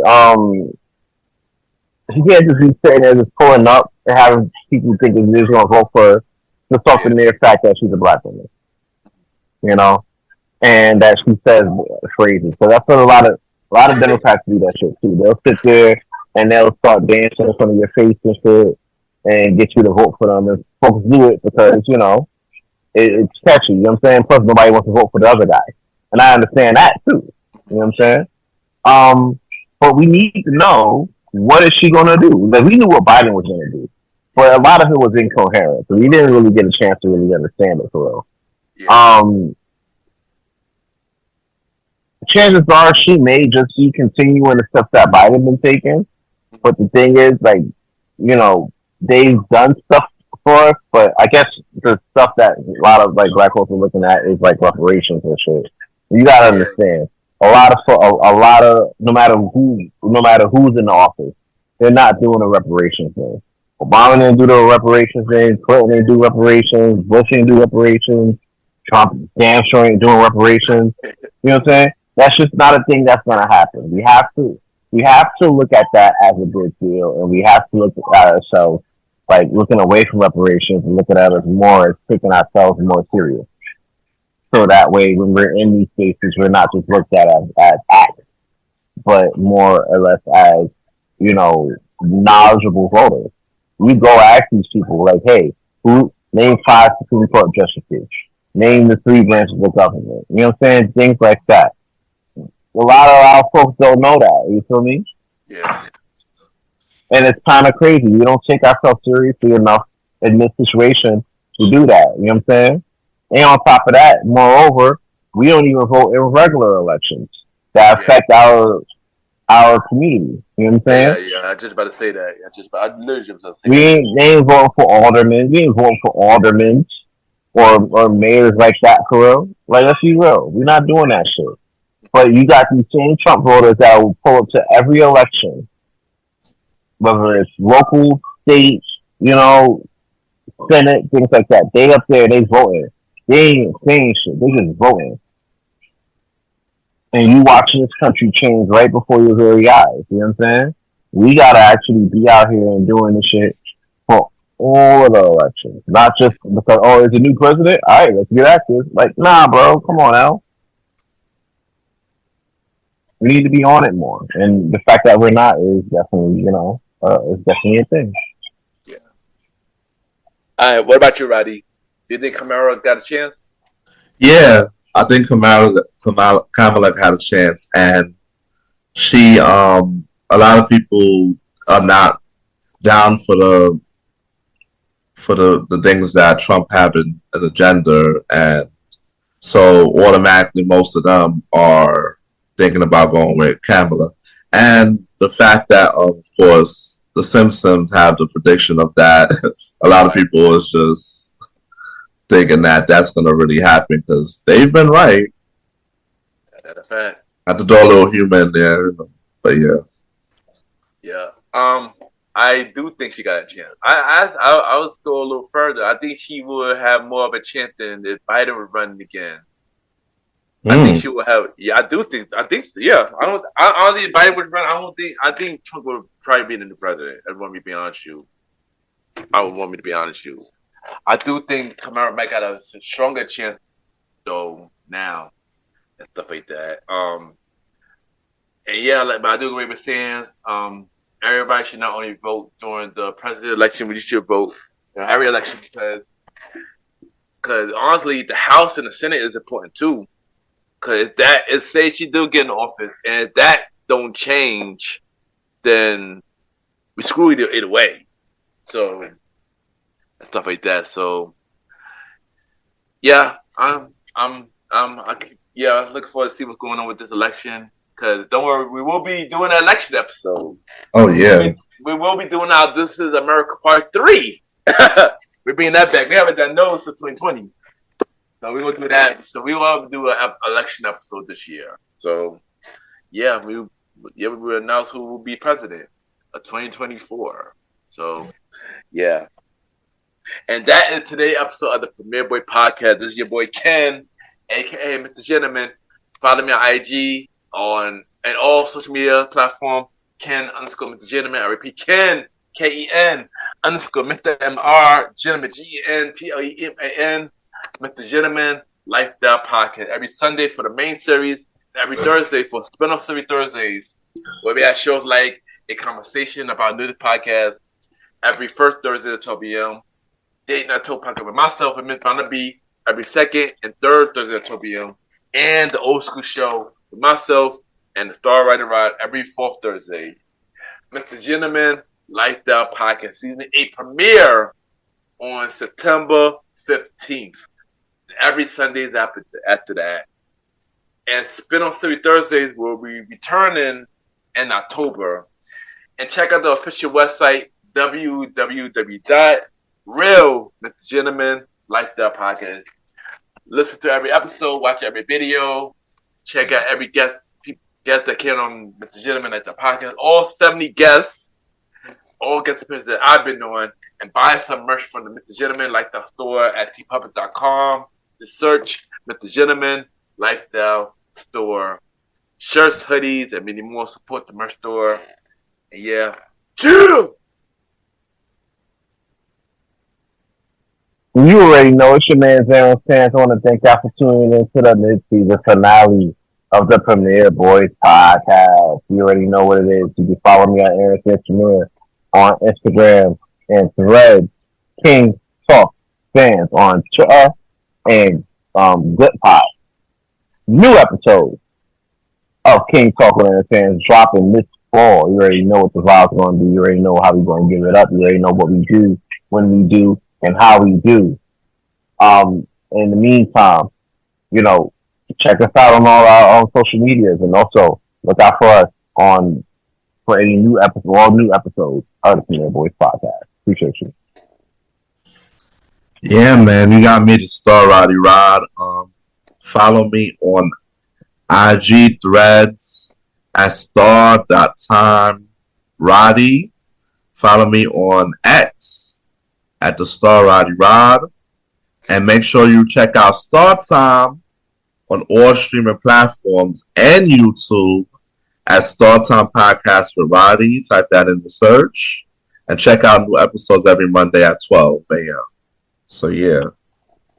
All right, there you go. And also follow Long Live the Chief Malimal on IG. They call me Malimal.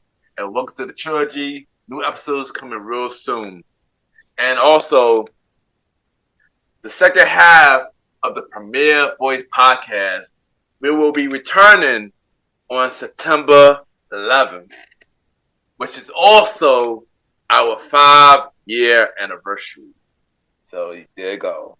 This is your boy Ken, aka Mr. Gentleman. It's the man Van. This is the Star Roddy Rod. And Lord of the Chief, this is Malimal. And thank you for listening to the Premier Boy podcast. Have a good day or night when you're listening to the Premier Boy podcast. True!